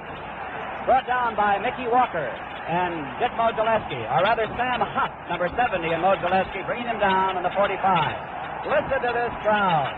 Thrilled by the interception and thrilled again by the screen pass to Marconi. Wade, Bull, Morris, and Marconi in the backfield of the Chicago Bears. Scores 10-7, Giants lead. Bears on the move. Wade back to throw, looks down the middle, and it's no good. One of the front men of the Giants tipped that ball that time, and the ball went to the turf. I didn't detect the number of the player. It might have been Lovatier who was up there, or Katkavich. But one of them got his hand on that ball just as it left Wade's hand. And it went to the turf, where it'll be second down and 10 yards to go. The York Giants had Katkavich, Modzelewski, Lovatier, and Robustelli, the four men up front. Hutt, Gursky, and Hillebrand, the linebackers. Barnes and Lensher on the wings. Hessen and Patton deep. Chicago Bears have Koya and Ditka the end. Calling the signals, Wade on second down, 10 yards to go. Their ball on their own 45-yard line. They trail in the ball game by a score of 10-7. On the long count, Wade dropping straight back to pass. Throws down the middle. It's complete to Marconi at the 30, down to the 25, down to the 20-yard line before he's brought down.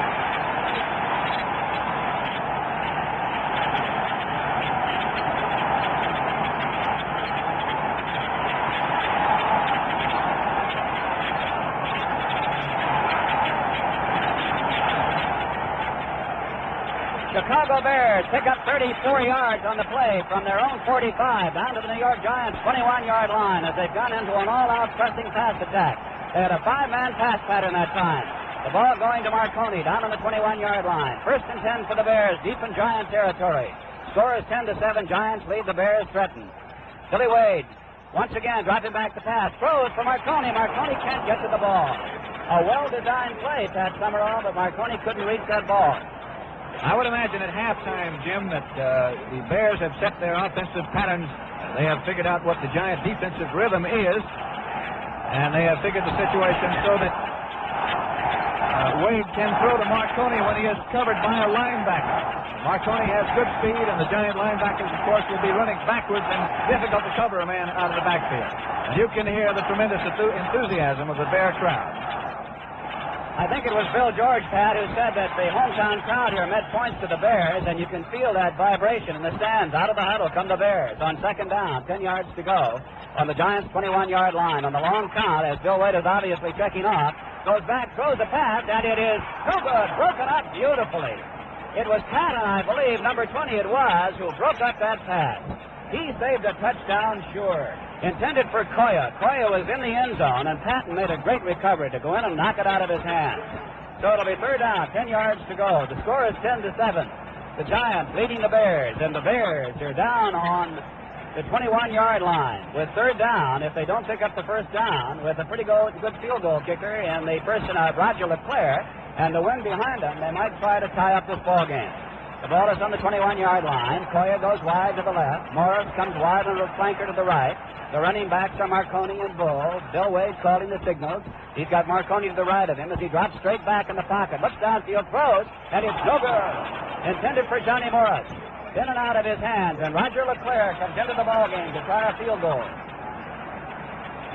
It'll be fourth down and 10 yards to go as Roger LeClaire comes into the ball game to try a field goal. He has done a pretty good job. His percentage has been pretty good over the years. Over this year, rather. He doesn't have as many as Don Chandler, but nevertheless, he's done pretty well, and he has a straightaway shot. Holding will be Dave Whitwell from about the 28-yard line. So it'll be a 28-yard effort on the part of Roger LeClaire. There's a pass intended. There's the kick. It's long enough. Is it through there? It's no good. It's wide. Wide to the left, and the Giants retain their lead, 10-7. And so we're having thrills galore. The tremendous run back of the opening kickoff of the second half by Hugh McElhenney, and the Bears storming back downfield but not able to get a tally. They trail in the ball game 10-7 as we have 11 minutes, 31 seconds remaining here in the third quarter. The Bears go on defense. The Giants with Wyatt Tittle back in the quarterback on offense on their own 20-yard line. Tittle calling the signals with Morrison, McElhenney. Flags go down as Morrison drives off his own left guard and cuts back up to about the 24-yard line. The flag went down. So we'll check the referee, Norman Schechter, see what the penalty is. It's Schechter, Ralph Moorcroft, the umpire, Dan Tehan, Ralph Vandenberg, Fred Swearingen. Offside against the Chicago Bears. So the Giants naturally will take the 5 yards instead of 4 and keep the down. It'll be first down and 5 yards to go. 11 minutes remaining in the third quarter. Giants lead the ball game 10-7. Giants ball on their own 25. Gifford is wide to the right. Shofner is wide to the left. Running backs are Morrison and McElhenney. The ball goes to McElhenney, and Big Hugh drives straight ahead for 4 yards up to the 29-yard line before he's brought down. Fred Williams, the big right tackle, coming in to get him on an ankle-high grab at the 29-yard line. So it'll be second down now and a yard to go. Score is 10-7. Giants lead the Bears in the World Championship game here at Wrigley Field before a standing room crowd of 49,000. We might point out to you, too, at the north end of the field, in the buildings, there are a number of people standing, some of them on top, and they must be freezing watching this ball game. Out of the huddle once again come the Giants. Driving, trying to get that first down. I believe he got it. It was Morrison. Morrison up and over. He just did get it as he got it to the 30-yard line. Joe Morrison from Cincinnati got a first down just across the 30-yard line. We have 10 minutes, 28 seconds remaining in the third quarter. The score is 10-7. The Giants lead the Bears. All the scoring done in the first half. Both teams threatened here in the third quarter, but neither one was able to put it across. An interception stopped the Giant drive, and the Bears' Roger LeClaire's field goal was wide. Out of the huddle come the Giants. Wyatt Tittle calling signals. Hands off to McElhenney, and McElhenney is racked up just as he gets to the line of scrimmage. It was Bill George who hit him first, but Jones, Williams, Atkins, Obradovich all converging to bring him down as Hugh McElhenney got maybe a yard in the play, and that is all. It'll be second down and 9 yards to go. Ball is equal distance between the sidelines. The Giants are huddling offensively on the 21. The Bears break from their defensive huddle. Joe Fortunato calls the defensive signals for them. Out of the huddle come the Giants. Gifford is wide to the right. Shofner is wide to the left. Score is 10-7. The ball is on the 31-yard line. With the ball is Tittle. He hands off to McElhenney, and McElhenney drives off the right side of his line across the 35 up to about the 39-yard line. The tackler, Taylor, looks like he might have been shaken up. He's very slow getting to his feet. Rosie Taylor, number 24, gets to his feet very slowly, but he's all right. Substitution coming in for the Giants as Del Schaffner goes out of the ball game, and Walden and Thomas will be the end. It's third down and about 2 yards to go. They place the ball down on the 38-yard line. Score is 10-7. The Giants lead. The excitement here at Wrigley Field, you can feel it right up here in this NBC broadcasting booth. The crowd is humming. Giants Tittle calling the signals. He gives to Morrison. Morrison gets across the 40, very close to a first down. Stan Jones made the tackle. As they unpile, we'll see where they place that ball down. Referee Norm Schechter is right in there. 8 minutes, 31 seconds remaining here in the third quarter. The score is 10-7. The Giants lead it. It's not a first down. They put the ball down right on the 40, and they had to go to almost the 41, so it's fourth down and about a yard to go. And the Giants kicking team comes in. As Billy Martin, number 22, and 47, Johnny Morris, come in for the Chicago Bears. They're standing on the 20-yard line. They're kind of wondering themselves. They start to come up. They apparently have had Summerall wondering whether Don Chandler's going to kick, but he is. He's back on the 25. Boots it into the wind. A beautiful, high, spiraling kick. Calling for the fair catch is Morris on the 19. It'll be first and 10 now for the Bears on their own 19-yard line. A 41-yard punt on the part of Don Chandler. Score is 10-7. The Giants lead the Bears.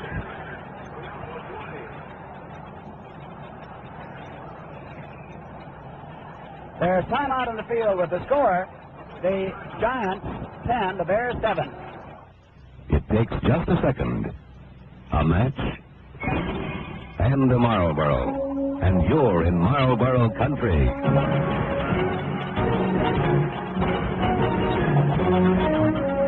There's a man's world of flavor in this filter cigarette.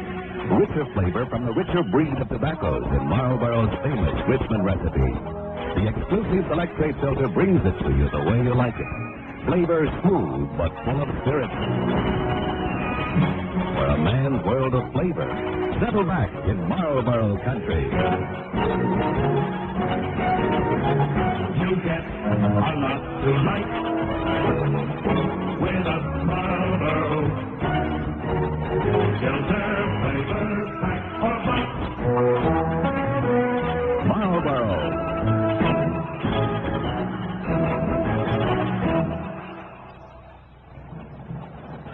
Jim Gibbons along with Pat Summerall here at Wrigley Field in Chicago with 7 minutes 52 seconds remaining in the third quarter. The New York Giants leading the Chicago Bears 10-7. The Bears ball on their own 19-yard line. It's right between the 19 and the 20. We'll call it the 19 for a little easier mathematics. The Bears now go on offense with Wade, Marconi, Bull, and Morris in the backfield. Right behind Billy Wade is Marconi, the fullback. Wade has Morris wide to the right. He's dropping back once again to pass. Throws down the slot. It's complete to Ditka. Ditka's at the 35 and fights his way up to the 37. Before he's brought down, a flag goes down. Mike Ditka, the big right end, took that pass, and I believe a penalty is going to be assessed against the New York Giants. It will be 15 yards against the Giants. And listen to this crowd.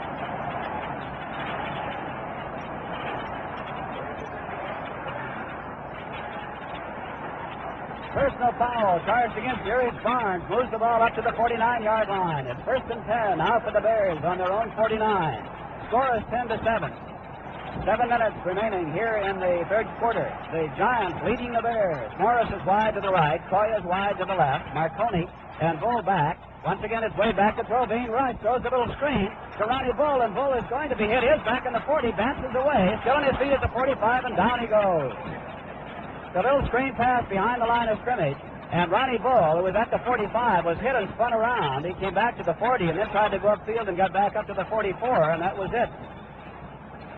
Jim, we talked a lot in the first half and before the ball game about the Bears' ball control tactics, the fact that they run most of the time and throw only when they have to.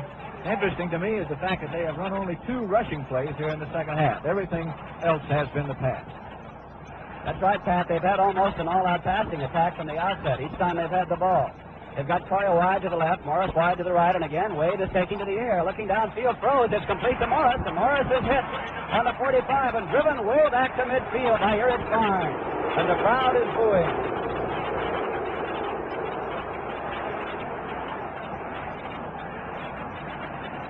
The ball is in Giant territory on the 45-yard line. It is not a first down. It'll be third down. We have 6 minutes, 27 seconds remaining in the third quarter. The Giants lead the Bears by a score of 10-7. But the Bears now have moved into Giant territory where they have third down and 4 yards to go. Coy is wide to the left. Morris is wide to the right. Running backs are Bull and Marconi. It's Wade with the ball, and the quarterback sneaking. He's down to the 40-yard line for a first down. Billy Wade just straightened up that time, got behind the block, and went down for a first down. And there's the mark of an experienced quarterback. Wade saw that the linebackers were up in the line preparing to blitz him, And I guess figured that his pass protection was not suitable to pick up those blitzing linebackers, so he just went into the hole that Al Gursky came from as he blitzed. Now the Chicago Bears have fashioned a 41-yard drive. They put this ball in the offensive movement on the 19-yard line. They're down to the 40-yard line of the Giants. We're in the third quarter, 5 minutes remaining. Bears ball on the 40-yard line as Wade once again taking to the air. Looks down the middle, throws it short. Intended for Andy Koya. Dick Lynch was there with him covering on the play. And Bear has been injured. Roger Davis, number 60, comes limping off of the field. Number 72, Cadillo, goes in for him. So if you're checking his lineup, it's Koya and Ditka the ends for the Bears. We'll have Lee, Cadillo, Wataska, Karras, and Pyle. Wade, Bull, Morris, and Marconi in the backfield. We're in the third quarter with 5 minutes, 25 seconds remaining. Score, the Giants leading the Bears 10-7. On a day that's getting colder. It's such a beautiful day here in Chicago, but so very cold. The temperature about 12 degrees. Out of the huddle come the Bears, with Morris extremely wide to the right. Again, with an all-out passing formation. They have the right end. Ditka split this time as Wade is back to throw. Looks, throws for Morris, and Morris can't hang on to the ball. A flag on the play. A flag on the play. And Barnes is having some words, and we may have a pass interference call. Let's wait and see. I don't know whether it's the flag may be against Ditka. It may have been a kickoff on that play, Pat Summerall. We'll have to wait and see. The flag went down. Barnes was the one who was kicking the turf. Erich Barnes, very upset. So we haven't. We'll have to wait now till we see what the penalty is. The flag went down on the 25-yard line. It appears as though the penalty is going to be against the Chicago Bears. They are moving back upfield. However, Norm Schachter is talking to the Giants down in the 40, and it definitely appears as though the penalty will be against the Chicago Bears.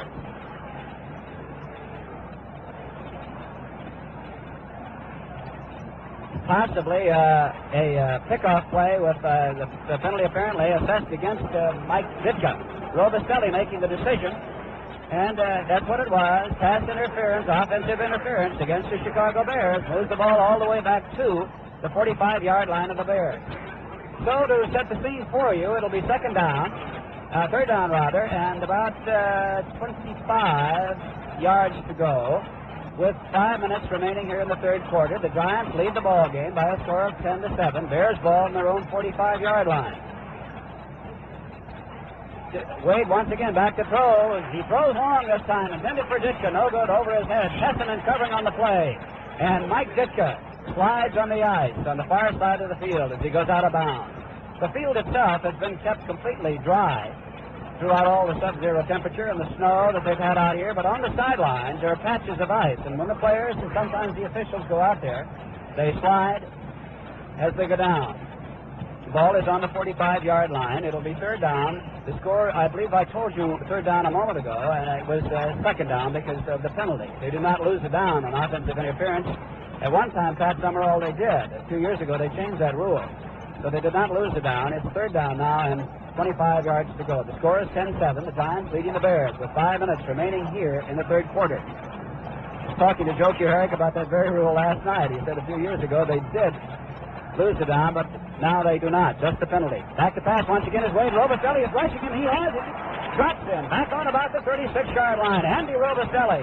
We could see it coming, but Bill Wade couldn't. He got him on the blind side and dropped him way back in the 36-yard line. So it'll be fourth down and long yardage to go. And Bobby Joe Green will come in to do the kicking for the Chicago Bears. And so that field goal, 13-yard field goal on the part of Don Chandler, is standing up pretty well. It has since midway in the second quarter. Hugh McElhenney, who's wearing tennis shoes, is back. There's a pass from center. Kick in the direction of McElhenney, who takes it on the 26-yard line, gets to the 30, 35, and down he goes on the 35-yard line. He was belted pretty hard by 2 or 3 tacklers of the Chicago Bears. So it'll be first and 10 now for the Giants on their own 35-yard line. They lead this ball game by a score of 10-7. With 4 minutes, 47 seconds remaining here in the third quarter. Y. Tibble, Joe Morrison, Hugh McElhenney, Frank Gifford. The ends are Schaffner and Walden. Both ends are in tight. Only Gifford is wide to the right. As Tittle goes back to throw, it's being rushed. Throws, and it's intercepted by Obradovic. Obradovic intercepts, races down to the 15-yard line of the Giants.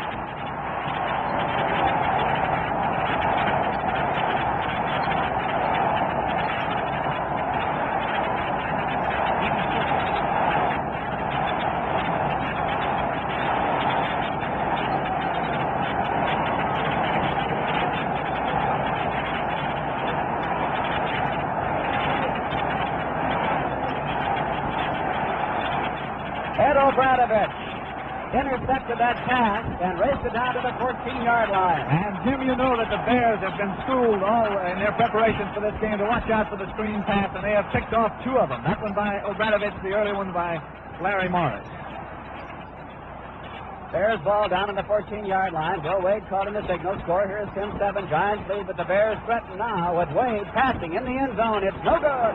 Broken up beautifully by Hillebrand. Jerry Hillebrand almost intercepted that ball.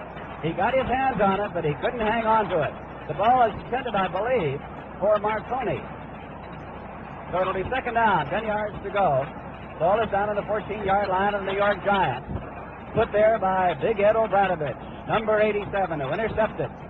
As Pat pointed out to you, the up men intercepting two screen passes. Larry Morris is the linebacker who gave the Bears their first touchdown or set it up. And Obradovich now bringing it down to the 14. Morris is extremely wide to the right. Both ends are in tight. Calling the signals, Billy Wade on second down, 10 yards to go. He gives this time to Ronnie Bull, who comes to the right. He is filling his feet down at about the 12-yard line, and down he goes. Barnes coming in from the secondary to belt him hard as Ronnie Bull tried to get to the outside. But here it's Barnes, cut off the avenue and dropped him down at about the 13-yard line. So it's third down and about 9 yards to go. We have 3 minutes, 37 seconds remaining here in the third quarter. The score, the Giants 10, the Bears 7. Substitution coming in for the Bears as Roger Davis, the former All-American from Syracuse, replaces Cadill at the left guard. Bears are huddling back in the 18 and third down, 9 yards to go. Their ball on the Giant 13-yard line.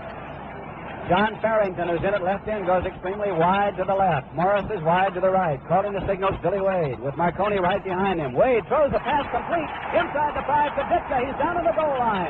Very close to a touchdown is Mike Ditka. Ditka taking the throw right over the center. Gets down for a first and goal down at about the 1-yard line. Kesselman and Patton come in to make the stop. On that play, Bill Wade straightened up and he hit Ditka with a quick look-in pass right down on the 2-yard line. So it's first and goal now for the Bears on the Giants 2. Out of the huddle they come. Morris is wide to the left. Score is 10-7. Giants lead it, but the Bears are threatening. Billy Wade calling the signals on the long count, checking off obviously, and the quarterback sneak drives in. Is he in there? We haven't seen the signal. We're waiting. There's a pile up at the goal line. Still no signal as to whether he got in. Apparently he did not. There's a pile up right at the goal line. And now it's an official timeout. Still no signal as whether it's a touchdown. Apparently it's short. An official timeout. The crowd is booing. They thought Wade had gone in, but he obviously didn't, Pat. Wade doing the safest thing possible at this point. The field is very tricky and slippery. At the south end of the field, Wade strictly going with the quarterback sneak. It's about an inch away from that goal line. Out of the huddle come the Bears. Morris once again wide to the right. Billy Wade on second down, goal to go, waiting for that handoff. Probably will take it in this time, and the quarterback sneak. He does for a touchdown.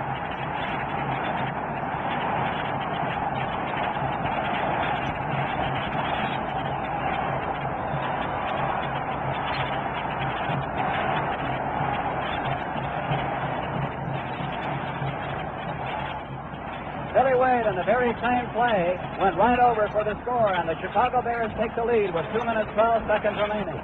And now Jinks. Bob Jinks will try for the point after touchdown with David Whitzel holding. There's the pass intended. There's the kick. It's good.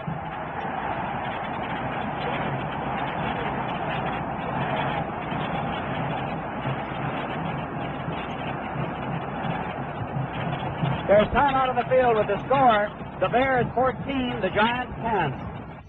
I'm amazed. Really, one swoop and it's gone. The beard is all gone. I used it for Sonic for over a month, and I'm still using it. Whereas I used it for weeks, and that was it. That's Persona, the exclusive British process stainless steel blade. I've gotten up to the amount of 18 shaves out of the first blade. Of course, came out, and I think they did a better job.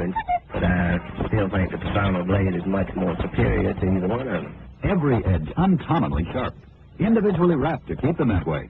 I tried the Persona, and they're really smooth. I tried stainless steel once. I don't know. I don't think there's any comparison. All gone. I used it for Sonic for over a month, and I'm still using it. Whereas I used it a week. And that was it. That's Persona, the exclusive British process stainless steel blade. I've gotten up to the amount of 18 shaves out of the first blade. Of course, came out, and I think they did a better job. But I still think the Persona blade is much more superior to either one of them. Every edge uncommonly sharp, individually wrapped to keep them that way. I tried the Persona, and they're really smooth.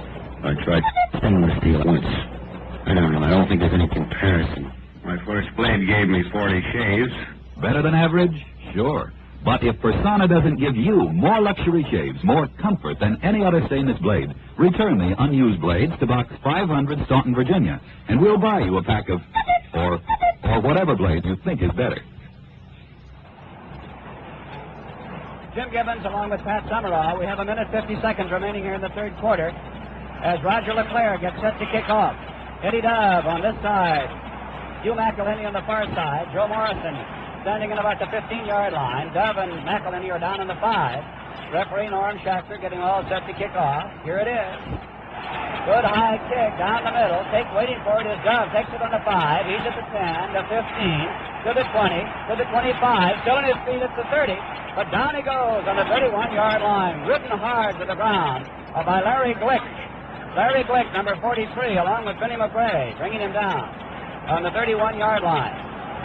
So it's 1st and 10 now for the Giants on their own 31-yard line. Chicago Bears have taken the lead. They lead by a score of 14-10 as we're in the closing moments of the third quarter for the World Championship of Football. Out of the huddle come the New York Giants.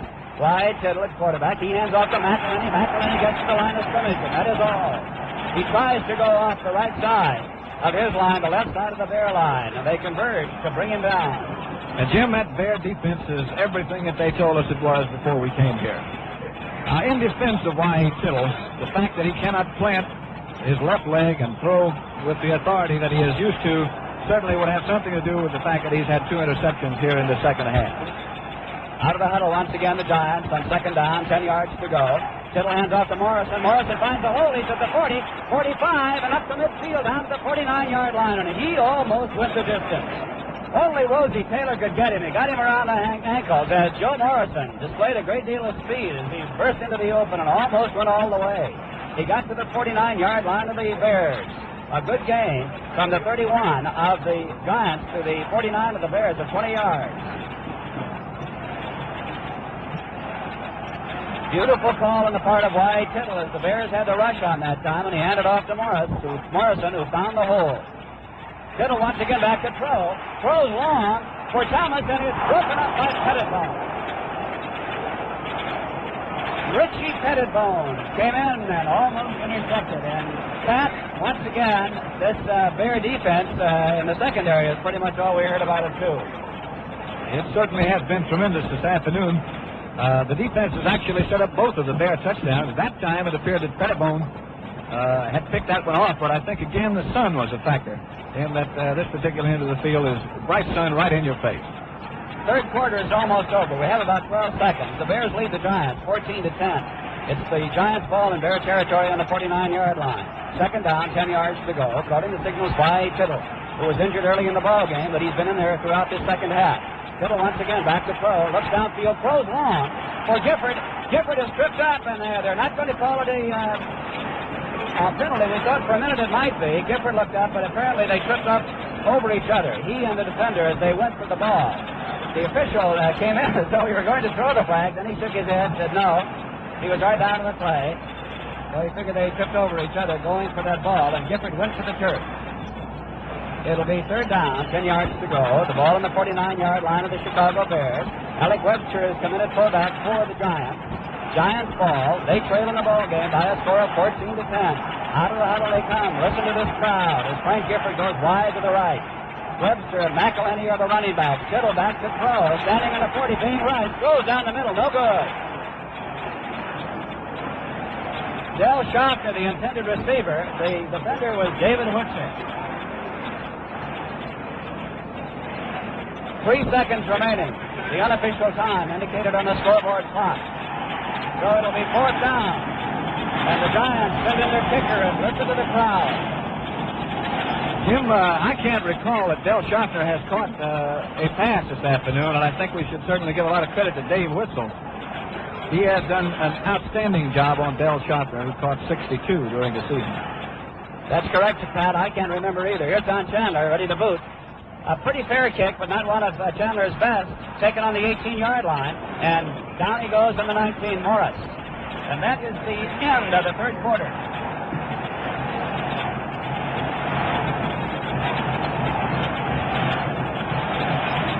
The third period of today's championship game has been brought to you by Marlboro. If you're thinking of trying a filter cigarette, try the flavor brand Marlboro. You get the famous Richmond recipe flavor made mild by Marlboro's exclusive Select Rate filter. Come to where the flavor is. Come to Marlboro country. The fourth period of today's game is being brought to you by Ford. Test drive a 64 from Ford soon and try total performance for a change. We pause here at Wrigley Field 10 seconds for station identification. This is your station for sports in the great Northeast, WGY, 810 on the dial, the General Electric Station, Schenectady, New York. Here at Wrigley Field once again, as we prepare to go into the fourth quarter, a Giant player was hurt, Pat. I didn't catch him. Was it Bookie Boland who was hurt? Apparently, Boland, who was in on the receiving team, was injured on that play. So when we resume play, it will be, Pat Summerall, the Chicago Bears ball down and about their 19-yard line. Another key injury, one that we have not mentioned too much, Jim, is the fact that Al Gursky, a rookie linebacker, has replaced Tom Scott at the right linebacking position for New York. And that one, along with the injury to Y.A. Tittle, have been key injuries in the Giant attack. Roger Davis, the Bear guard, was shaken up briefly in the third quarter, but he is back in the game now.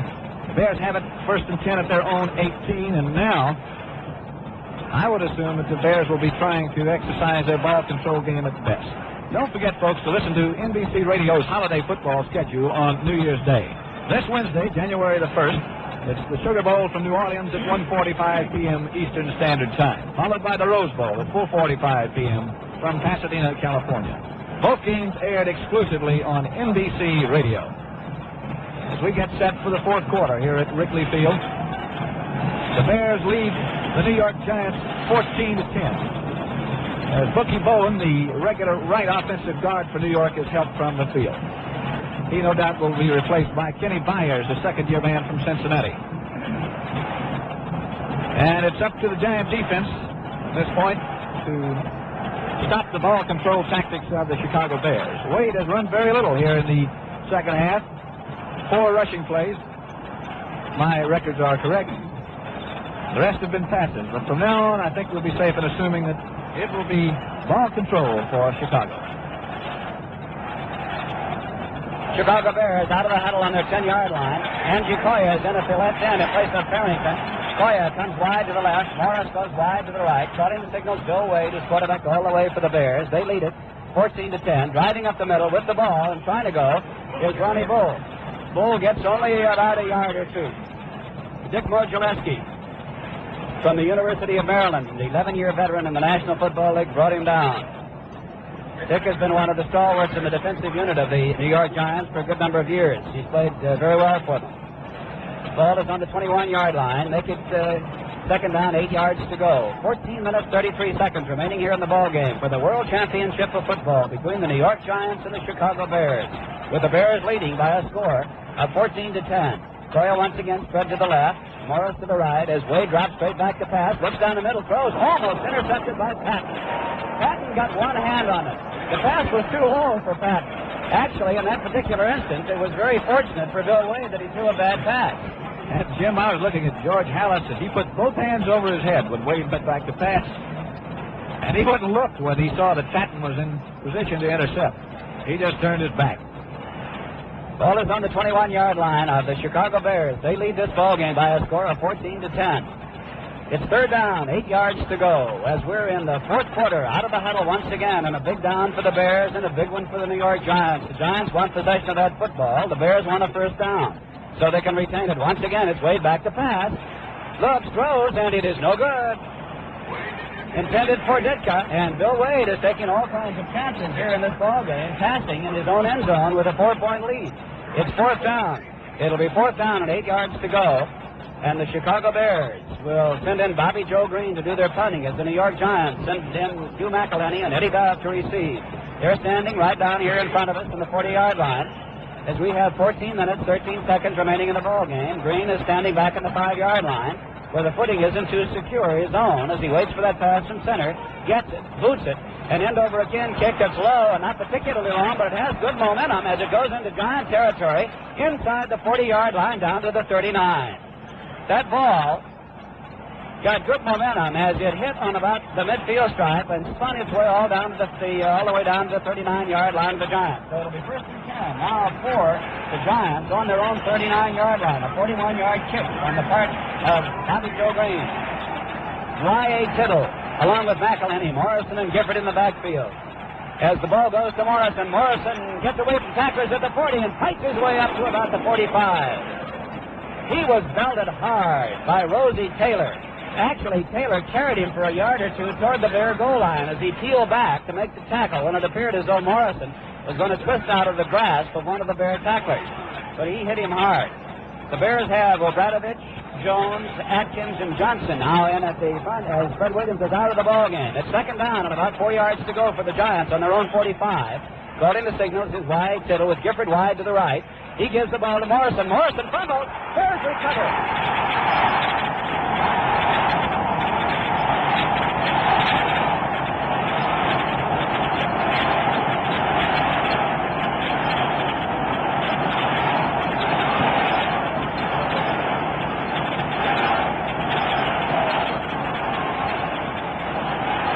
Pettibone recovered the ball. The fumble as Morrison had picked up for 1st down, but he fumbled the ball, and Richie Pettibone recovered from Tulane, playing the left safety for the Bears. Recovered that ball, and it's the Bears' ball on their own 49-yard line. 12 minutes, 59 seconds remaining. The Bears lead this ball game 14-10, and it's their ball on their own 49. Bill Wade calling the signals. He gives to Bull. Bull gets to the 50, fights his way down to the 45-yard line before he's brought down by number 70, Sam Huff. Ronnie Bull took the handoff from Wade, came to this side, cut up field, and got inside the 45. A good 6 or 7 yard gain before he's brought down. It'll be 2nd down and 3 yards to go. And the Chicago Bears with Koya, Bull, Harris, Kyle, Cavil, Wataska, Ditka, Morris, Wade, and Marconi in their lineup. Send Morris wide to the right. Koya is wide to the left. The running backs are Marconi and Bull. Bears lead it with 12 minutes remaining in the ball game, 14-10. It's the Bears' ball on the Giants' 44-yard line. Going with the ball is Bull, but he doesn't go anywhere. He is belted hard as he takes that handoff from Wade. Trying to pick out that tackler that hit him first. Looked like it was Mo Gillespie. It was Dick Mo Gillespie who belted him just as he got that ball and dropped him for a 2-yard loss back on the 46-yard line. John Farrington comes into the ballgame. It'll be 3rd down and 5 yards to go for the Chicago Bears. No doubt Jim Farrington has brought in a play from the Bear bench. It'll be interesting to see if Wade takes the chance and throws here, if he sticks to the ground and plays it safe. Ball is 20 yards in from the west side. Morris is wide to the right. Farrington is wide to the left. The ball goes to Wade, back to throw. Throws for Morris, and he hangs on to it at the 40 and goes out of bounds on about the 43-yard line. Out of bounds, on about the 47. Eric Barnes drives him out as Johnny Morris hung on to that ball that time on the pass across the field. They passed to the far side of the field, the wide side, and got Morris inside the 40, down to about the 38-yard line. So it's 1st and 10 for the Chicago Bears, and now the Bears, leading by a score of 14-10, are putting on the pressure. And listen to this crowd. Calling the signals, Bill Wade. On 1st down, 10 yards to go. Bears ball on the Giants' 38-yard line on the long count. Once again, Wade dropping back to throw. Being rushed, has to get out of there. Does at the 35, and down he goes, tripped up as he crosses the 35 down to the 33. It looked like Andy Robustelli got one hand on his foot as he broke to the clear. If Robustelli hadn't got that hand on him, he might have gone for many more yards. He was brought down on the 33-yard line. So it'll be 2nd down, Pat, and about 4 yards to go. This is something that Wade has done extremely well all day today. Several times he's been back to pass and been trapped and picked up vital yardage as he did just then. Score is 14-10. The Chicago Bears lead the New York Giants with 10 minutes, 46 seconds remaining here in the ball game, and it's the Bears' ball, 2nd and 4 on the Giants' 33-yard line. Billy Wade calling the signals on the long count. Once again, he's checking off at that line. He hands to Bull. Bull gets across the 30, picks up a first down as he's down to the 28-yard line. Dick Pessinen and Erich Barnes come in to make the stop. But the forward line now of the Chicago Bears beginning to open up holes in the Giants defense. As I recall back in the exhibition game that the Bears and the Giants played early in the year, it was Ronnie Bull who controlled the Bear running attack and who did a wonderful job for Chicago that day. And now he is coming into his own here again in the fourth quarter. Fine young running back. Out of the huddle come the Bears as Johnny Morris goes wide to the right. The running backs are Marconi and Bull right behind the quarterback as they're split behind Bill Wade. Score is 14-10. Bears lead. Bears threaten. Going up the middle is Ronnie Bull down to the 25-yard line. A scramble for that ball, but I believe Bull hung on to it. Hit by Robustelli and dropped as he crosses the 25. Give him a gain of about 3 yards in the play. Make it 2nd down and about 7 yards to go. The ball with its nose just over the 25-yard line. The Chicago Bears, who got this ball in a fumble on their own 49-yard line, they lead the ball game by a score of 14-10 with 9 minutes, 25 seconds remaining in the fourth quarter. John Farrington is wide to the left. Johnny Morris is wide to the right. Calling the signals is Bill Wade. Right behind him is Marconi. Right to his right is Ronnie Bull. The ball goes to Bull, and Bull is dropped. Robustelli got him first. Back of the line of scrimmage. As they unpile, we'll check some of the other tacklers. But it was Robustelli who hit him first. Al Gursky, who came in, as Pat Summerall pointed out to you, when Tom Scott was shaken up earlier in the ballgame, and has played pretty well on that right side. The right linebacker was in to help out in the tackle. Lost in the play, back to the 27-yard line. It's 3rd down and about 7 yards to go, 3rd or 8th. And Roger LeClaire, who's the field goal kicker for the Bears, is warming up on the sideline in the event they don't pick up the first down on this play. Bears have Farrington wide to the left as Wade is back to throw. Throws a short pass, and it's no good. Intended for Ditka. He's belted hard by Pessinen just as he got his hands on that ball. Once again, Pessinen comes up with a fine defensive play. This was the play that set up the last Bear touchdown. Wade called it on his own. There was no message from the bench, and he went with the one that was good to him before. This time, Ditka, looking into the sun, couldn't hang on. As you pointed out, Jim, he was hit hard by Dick Pessinen. Roger LeClaire will try a field goal from 34 yards out. It's a straightaway shot. There's the kick. It's certainly long enough as it through there. It's wide. It's no good. Wide to the right. So the Giants will take over on their own 20-yard line. Roger LeClaire booted that ball with plenty of distance. It was high, but it was wide. The Giants take over on their 20. And so with 8 minutes, 22 seconds remaining, hang on. The New York Giants, with a fabulous wide Tittle at the throttle, are 4 points behind and 80 yards away from taking the lead. The Chicago Bears, with their great defensive team, has stopped them pretty well so far. Morrison with the ball, goes to the outside, gets to the 35, up to the 37-yard line before he's brought down. Johnson, along with Larry Morris. Johnson the tackle, Morris the linebacker, bringing him down. And Morrison is hurt.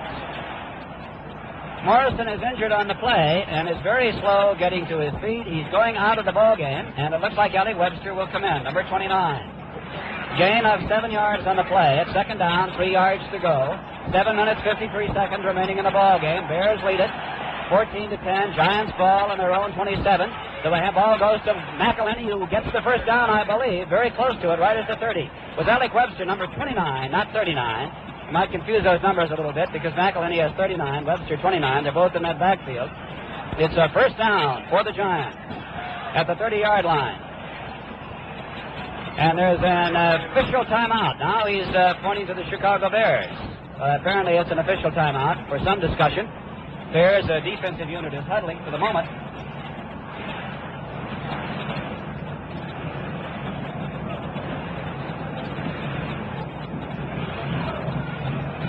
There's timeout on the field with the score of the Bears 14, the Giants 10.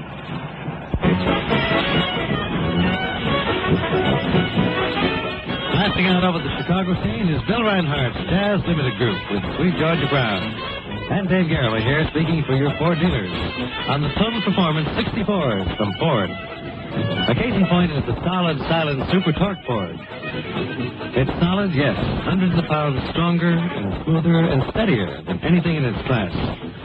You're going to know this yourself as soon as your Ford dealer puts you behind the wheel for your test drive. And while you're enjoying all the driving pleasure you've ever wanted, he'll be going all out to help you own one of these really great cars. Ford, Fairlane, or Falcon. So call on your nearest Ford dealer and try total performance in the 64 Ford.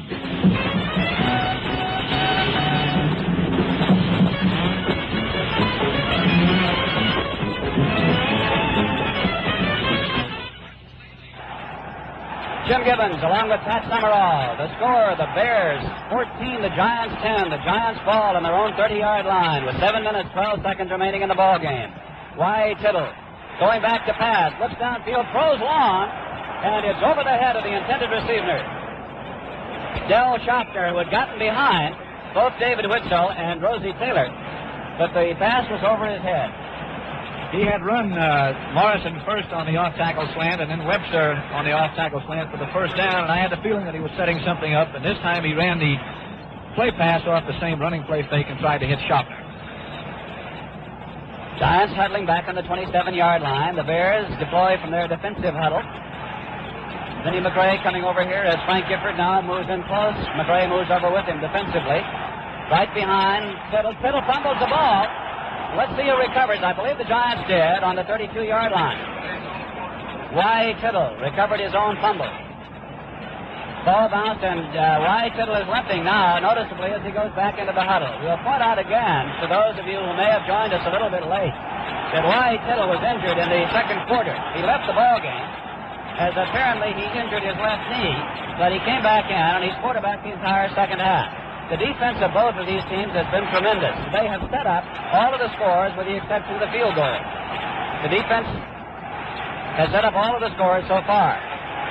Tittle back to throw. Looks down the middle. Throws to Webster at the 45. He's at midfield for a first down for the Giants at midfield. Brought down by Johnson. As Y. Tittle spun out, went back, and fired the ball to Alec Webster on a key play up to midfield. So with 6 minutes remaining here in the ball game, the New York Giants have a first down at midfield. They trailed in this ball game 14-10, and the Chicago Bears of George Halas are digging in to try to stop them. Out of the huddle come the Giants. Gifford is wide to the right. Schaffner is fairly close on the left side. Tittle back to throw. Has good protection. Now he has to get rid of the ball. Throws it, and it's no good. Tittle was being chased by Obradovic and Morris, and he's limping. And I will say this, for the two Chicago Bear players, they did not press their attack to try to hit Tittle. As he limps out of there to come to the sideline, he is obviously favoring that leg now more than ever, Pat Summerall. He is, I think, Jim, the most enthusiastic competitor I've ever been close to in football or any other sport for that matter. He loves to play the game. Of course he loves to win, but he does still love to play, just for the sake of playing. 5 minutes, 43 seconds remaining in the ball game. The Bears lead the Giants 14-10. It's second down, 10 yards to go for the Giants at midfield. Tittle cut in the signals. Hands off to McElhinney and Webster rather, and Webster is dropped immediately. Alec Webster is dropped for a loss. Back on the 48-yard line. Across the way, Allie Sherman, the youthful coach of the New York Giants, looking on intently, wondering whether or not the Giants might be able to keep this drive going. And down below us, directly below us, is George Halas, the coach of the year. Sherman had that honor last year. Halas has it this year. The score is 14-10 with 5 minutes, 10 seconds remaining here in the ball game. Third down and 12 yards to go. Tittle back to throw. Looking downfield. Throws for Gifford. Gifford has it out of bounds on about the 36-yard line. A clutch catch by Frank Gifford for a first down. It was Gifford who 2 weeks ago up at Yankee Stadium against the Pittsburgh Steelers made a sensational one-handed catch that most of the reporters and the coaches later said was the key play of the ball game. And Gifford now made a great catch with 4 minutes, 59 seconds remaining in this ball game down on the 36-yard line. And keep in mind, excuse me, Jim, keep in mind that the field goal will do no good. It has to be a touchdown. Score is 14-10. That's right, Patrick. It will not do any good. They've got to get the touchdown. Tittle once again back to throw. Looking downfield, throws for Thomas, and it's over his head. Aaron Thomas had gotten in the open. The pass was just over his head. I believe that Pettibone with Thomas probably delayed his last-minute charge for that ball. They were both going for it. It appeared as though Pettibone thought the ball would be too long, and he slowed up. But Thomas went for it, but couldn't get to it. Fred Williams comes out of the ball game for the Chicago Bears. Johnson goes in. Morrison is okay. He's back in the ball game. Joe Morrison at fullback on second down. 10 yards to go. Giants ball down on the 36-yard line of the Bears. Once again, White Tittle back to throw. Looks, he throws complete to Morrison, and Morrison goes down right at the line of scrimmage. The short pass to Morrison, and Morrison is dropped on about the 36-yard line. So it'll be ball on the 36. It'll be third down, 10 yards to go, 4 minutes, 41 seconds remaining in the ball game. The Bears leading the Giants by a score of 14-10. And once again on third down with long yardage, the Chicago Bears are digging in as the New York Giants have to come up with that big play. Of course, this time deep in the territory, they naturally would use up this other down to try to pick it up. White Tittle dropping straight back to pass. Looks downfield, throws long. He's hit just as he throws the ball. It's up in the air and intercepted. It's intercepted by the Bears, who will take it in the end zone. It was Vinnie McRae who intercepted the ball. And White Tittle was hit by Morris just as he threw the ball. And it was up there for grabs, and McRae came up with it. And Jim, this boy Larry Morris has certainly done an outstanding job as a Bear linebacker today. He jumped completely over the offensive blocker who was assigned to him, and he's the fellow responsible for that pass interception, although McRae did make a great play. Morris, a tremendous play again. That's right, Pat, because that ball was just up there. He was hit just as he threw the ball. He got it off enough to get it up in the air, but it was a loose ball in the air, very much live, and Vinnie McRae came up with it. First and 10 now for the Bears on their own 20. They lead this ball game 14-10 with 4 minutes remaining in the ball game. Bill Way taking the long count. Bears, you can bet your life now, are going to run that ball and hang on to it. They'd like to take all the time they can. Lonnie Bull carrying, came off his own left guard, got up to about the 21 or 22-yard line before he was brought down by Jim Cabbage. Second down. Let's place the ball on the 21-yard line. It's right between the 121 and 22. So it's second down and about 9 yards to go. 3 minutes, 47 seconds remaining. Chicago Bears lead the New York Giants for the World Championship at Wrigley Field by a score of 14-10. Out of the huddle come the Bears. Morris is wide to the right. The left end, Ditka, this time is in tight. Morris is the flanker back. Bull and Marconi are the runners. With the ball is Ronnie Bull, gets away from one tackle, back of the line of scrimmage, another on his feet at the 25 and 30 and out of bounds across the way.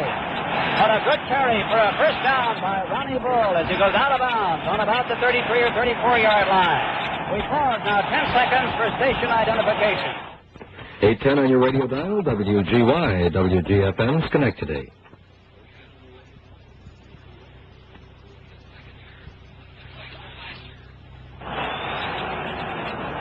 Jim Gibbons along with Pat Summerall, a big play by Ronnie Bull, who picked up a first down on the 33-yard line. And with timeout on the field, the score, the Bears 14, the Giants 10.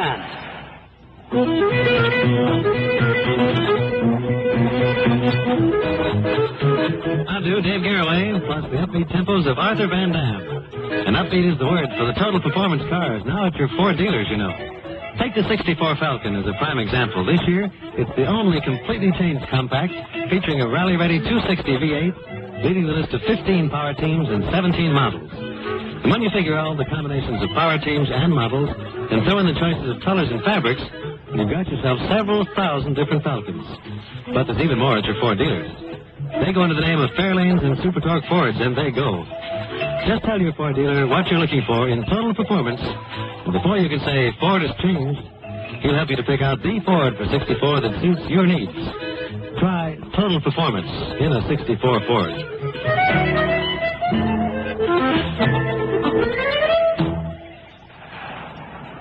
Jim Gibbons along with Pat Summerall with the Chicago Bears leading the New York Giants 14-10. We have 3 minutes, 25 seconds remaining in the ball game, and it's the Bears' ball. First and 10 on their own 33 is Ronnie Bull. Came up with a big play for George Hallis and the Chicago Bears. Calling the signals, Bill Wade. He's got Morris wide to the right. Runners are Bull and Marconi standing right behind him. He gets the ball, gives it again to Ronnie Bull, who tries to come to this side, gets away from one tackler as he gets up to the 35, and down he goes. Sam Huff, along with Dick Modzelewski, coming in to bring him down. 2-yard gain in the play. It'll be second down and 8 yards to go.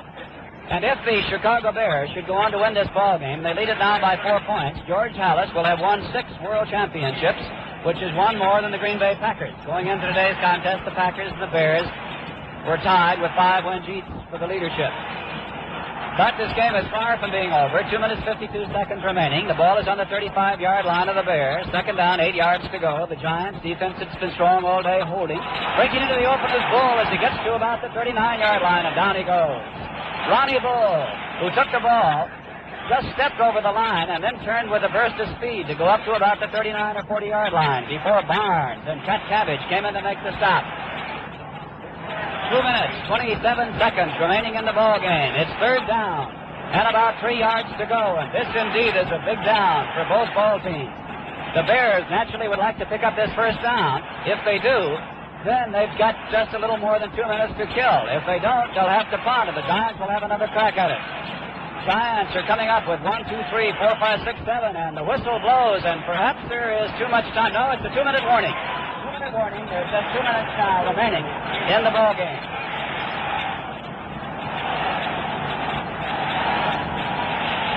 There's time out on the field with the score, the Bears 14, the Giants 10.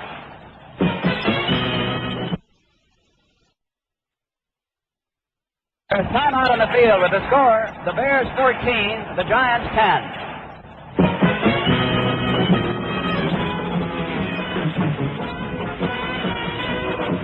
On the podium, Bill Reinhardt's Jazz Limited Group with Alabama Jubilee.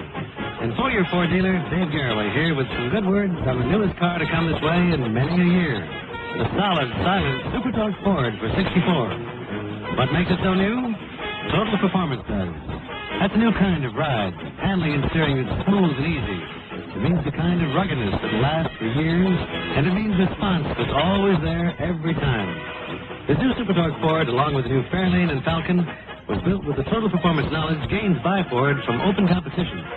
And that total performance is well worth sampling right now. All it takes is a visit to your Ford dealers. Just tell them you'd like a test drive to try total performance of a 64 Ford.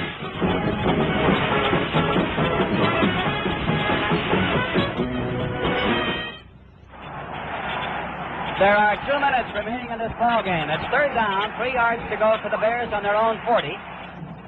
The New York Giants trailing by a score of 14-10. The Bears naturally want to pick up this first down. They will try to get it if they can. Then, as Pat Summerall just remarked, they might be able to ride it out. If not, they'll have to punt. Bill Wade calling the signals, waiting for the handoff. He gets it, gives, and the carry is by Bull, who I believe picks up the first down. Ronnie Bull, and I believe he got that first down. It's very, very close. Maybe not. He came straight ahead. There'll be an official timeout, and this will be a very important measurement for both the Giants and the Bears. Ronnie Bull, the former All-American from Baylor, came right off his own right tackle. See whether he picked up that first down as they come in for the measurement. The headlines, if you hear a tremendous roar go up, I just won't say anything. You'll know it's the first down. If we have silence, it won't be. And it's not a first down. It is not a first down. Silence. Flames here at Wrigley Field. The Giants call timeout. 1 minute 52 seconds remaining. That's the Giants' second timeout. They only have one timeout remaining in this ball game. So now, with 1 minute 52 seconds remaining in the ball game, the Giants send Eddie Dove deep on this side, Hugh McElhenney on the far side. The Bears punter, Bobby Joe Green, is in the ball game. He's stepping back. It's fourth down and only inches to go, but the Bears are not going to take any chance. They're going to boot it.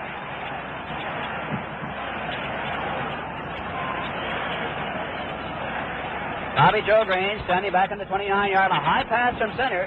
He boots it. Not a particularly good kick. Bounces on the 30, inside the 25. Down and inside the 20. Rolls.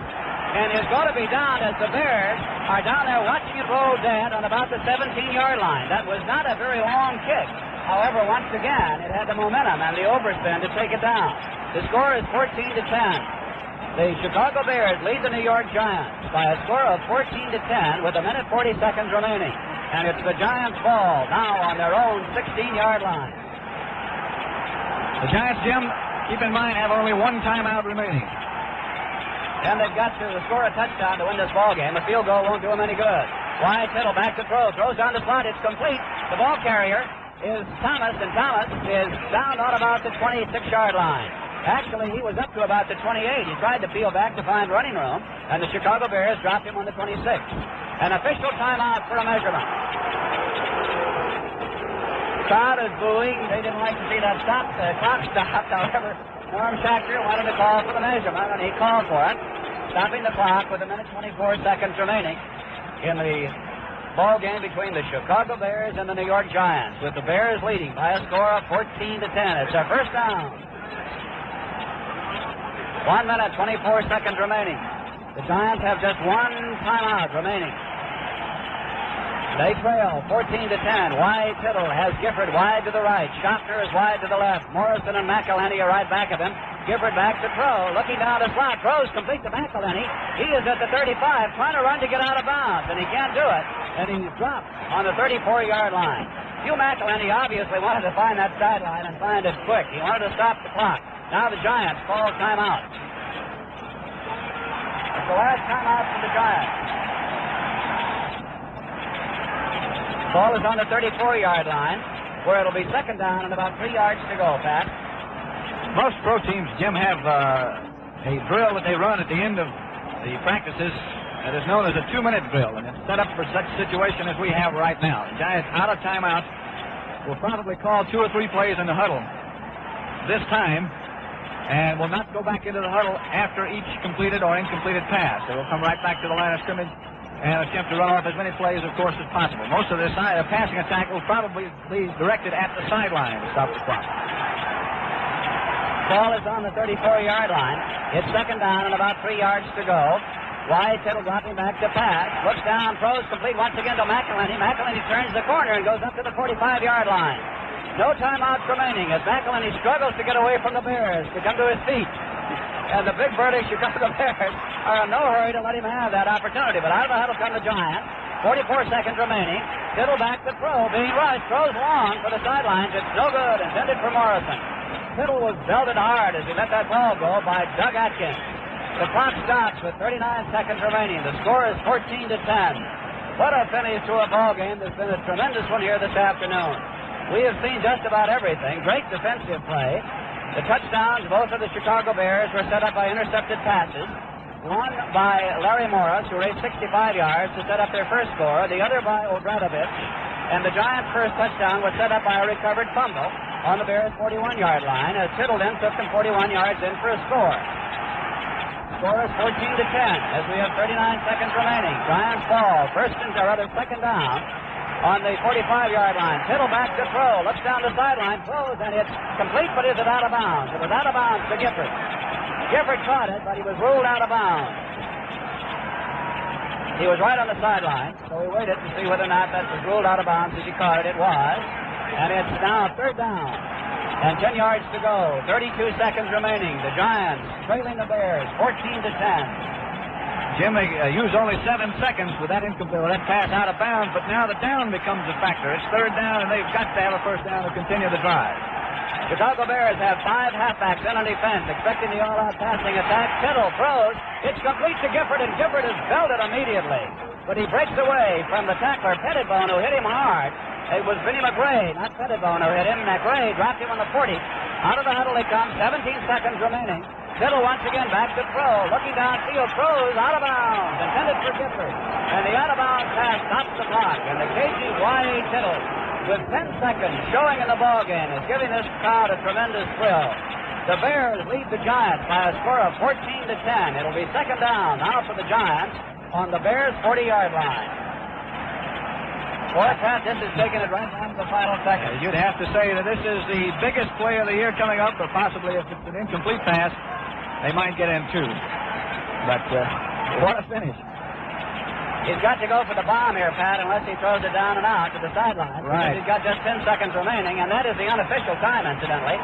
The official time kept by the back judge, but the clock so far today has been very close. Out of the huddle they come. Calling the signals wide, Tittle, Gifford wide to the right, Tittle back to throw, has pretty good protection, throws long, it's going to be over the head and maybe intercepted by Pettibone. He's got it, he intercepts, Pettibone intercepts in the end zone. And this ball game will be all over. Richard Pettibone intercepted the pass. Wyatt Tittle is throwing his helmet on the ground, banging it on the shirt. But Richie Pettibone came up with that ball in the end zone. And the ball game with 2 seconds remaining will be the Chicago Bears. There's no question about that.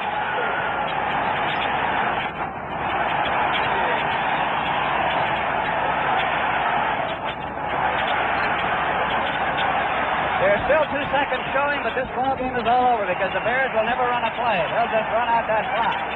Wade, I'm sure, will just take that ball and hold it. And the Chicago Bears, leading by a score of 14-10. As the defense of the Bears, that was tremendous all year long, certainly has been tremendous out here again this afternoon.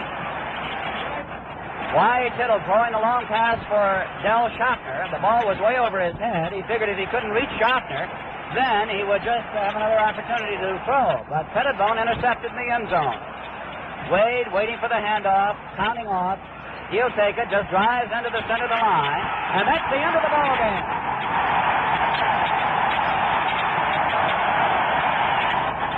That's the end of the game with the final score. The Chicago Bears 14, the New York Giants 10. We'll be back in a moment with the final wrap-up of today's game.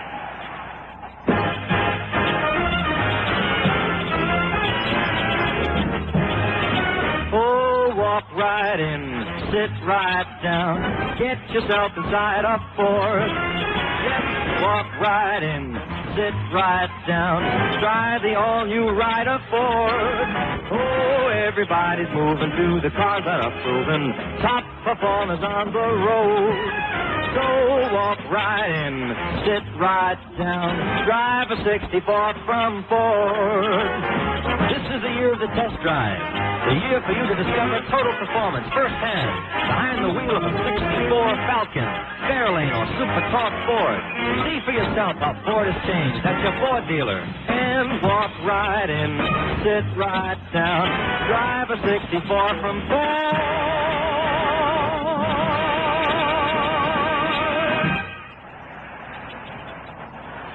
Well, it's all over. The Chicago Bears have won the World Championship 14-10, and the crowd here is absolutely wild. Pat Summerall? Well, it was a Bear defense, Jim. That was the difference. They intercepted 5 of Y. Tittle's passes and put on a tremendous show. Pandemonium is reigning here at Wrigley Field now. And we take you now to the Chicago Bear dressing room and George Connor.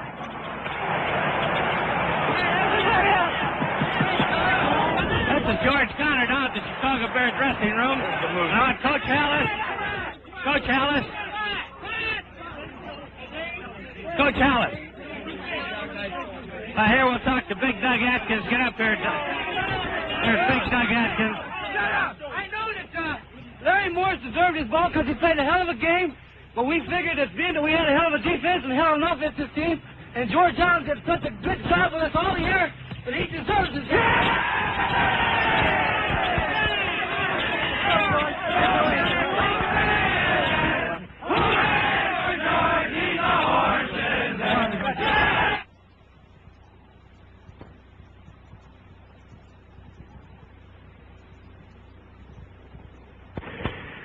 Listen to General Electric Station, WGY, 810 on your dial in Schenectady. They went strong to our right a little more than we thought. But other than that, I was about to say. Well, those 5 interceptions really helped, didn't they? Well, it sure did. These guys are the greatest group, and I'm real honored that George Hallis had confidence in me to let me have charge of the defense, and I'm privileged to be working with a team like this and to have a great guy like Joe Stein on our system, George. Well, thank you, sir. Thank you, George. Let's get Davey Witzel up there. Here's Davey Witzel, the right cornerback. He covered Del Schaffner all day and made a key interception. Davey, did you see that one coming? Yeah, he was. We saw from the movies, and he just ran a curl. Our defensive line and linebackers played a tremendous game. They put pressure on Tittle all day, and he didn't have time to do nothing. They were in on him continually. They hurt him a little bit in that first half, I think, and our defensive rushman and linebackers, that's the difference in the ball game. Well, Davey, congratulations on a great game and winning the championship. Thank you, George. Thank you. Okay. Where's Bill Wade now? Bill Wade. Bill Wade. Bill Wade. Here's Richie Pettibone. Here's Richie Pettibone, a defensive back. Richie, congratulations on the championship, and I bet that was a great thrill to pick off that last pass. The greatest, George. It was the greatest. We wanted this game real bad. I can't say how much this win means to us. I'd have to speak for everybody on the team. I think it's the biggest thrill of our lives, really. Tell me, how did the cold affect you out there today? George, I got so excited, I didn't know what the temperature was. I thought I was on Miami Beach someplace. Well, thank you for coming on, Richie, and congratulations once again for a great job. Thank you, George. There's Larry Morris, one of the key stars in the game today. Larry, that must have been quite a thrill for you to pick off that interception and run down to the Giant 5-yard line. George, first 30 yards, I was scared they were going to catch me. The last 30, I was scared they wouldn't all this time. I tell you, it's the greatest thrill of my life in football, and I've had a lot of them, and it's a tremendous thing to play with guys such as the Chicago Bears, and we've never had a national champ. I'm telling you, I just lost for words. This is terrific. Well, Larry, I noticed out there that you were doing a lot of jumping around in and out. Were you guessing, or was this a planned maneuver? Well, it was part of our defense just to try to confuse them on their offensive plays. It's part of the way we play defense. And Tiller's a great ball player and a great competitor, and the Giants have a terrific team, and we feel like we were lucky to win, and we wish them all well. Okay, thank you, Larry Morris. There's Bill Wade, the quarterback for the victorious Chicago Bears. Bill, first, congratulations, and secondly, did you follow your game plan, and did everything go as well as you had hoped it would? Well, George, thank you for the congratulations. I would say that we had the same game plan, I guess, as we've had. That is, when the defense got us the ball, we hoped to score. I think they deserve a world of credit for their job all year long. And certainly they're the ones that should be congratulated. They gave us the 2 scores by getting the ball deep within the opponent's territory with those interceptions. So I would say that's our game plan. We did stick pretty close to it, yes. Bill, we noticed on television that you were in your shirt sleeves. And did the cold affect you at all on your footing going back to pass or in throwing the football? George, the cold wasn't too much on the footing, but my hands were a little cold. I think it caused me the first fumble, and so my blood started circulating, and after that, it was okay. But I just heard that Larry was awarded the most valuable player, and he deserves it. He's been great all year. Bill, one more question on those 2 runs in the first quarter. Were those planned runs of a type of a pass? Yes, they were planned runs, and we felt that it would work well, and they worked just like we thought they would. Well, Bill, congratulations once again on a fine job of quarterbacking all year. Thank you, George. A fine George. job in this championship game. Thanks for all your help, George. And here we have the line coach for the Chicago Bears, Phil Handler. And Phil, congratulations. Thanks, George. These kids deserve so much credit that this team was really a team of destiny. They never quit any time, and the tougher it got, the tougher they got. This is a team effort all the way through. These guys have done such a great job, and I'm so happy for Coach Hallis, who's worked so hard to get this ball club back to become world champions, and it's the greatest thrill in my life. And my mother in Texas, too. Okay, here's Coach Hallis now. Congratulations, Coach. I imagine this is quite a thrill to bring the championship back to Chicago. Yes, it is, George. It's a great thrill. We started out as the #1 defensive team, and we ended up as the #1 defensive team. And the entire club was a great team effort by everybody on the football field today. It's a pleasure to bring the World Championship back to the great city of Chicago again. Well, Coach George Hallis and all the Bears, congratulations. And now we'll go back up to the booth.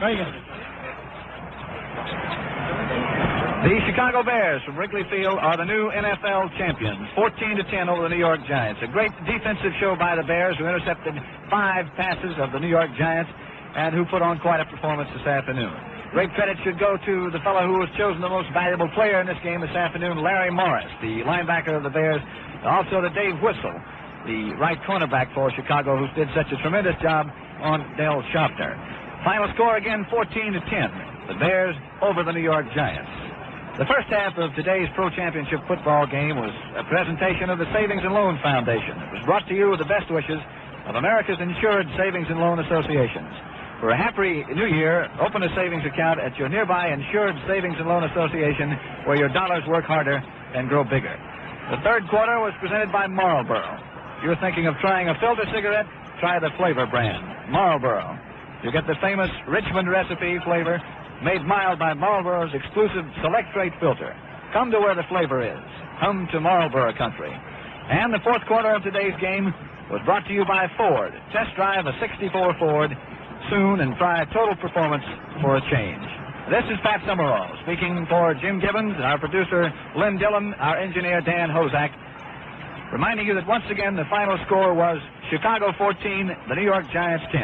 This has been an NBC Radio Sports presentation. Here's the Sugar Bowl and Rose Bowl football classics on the NBC Radio Network.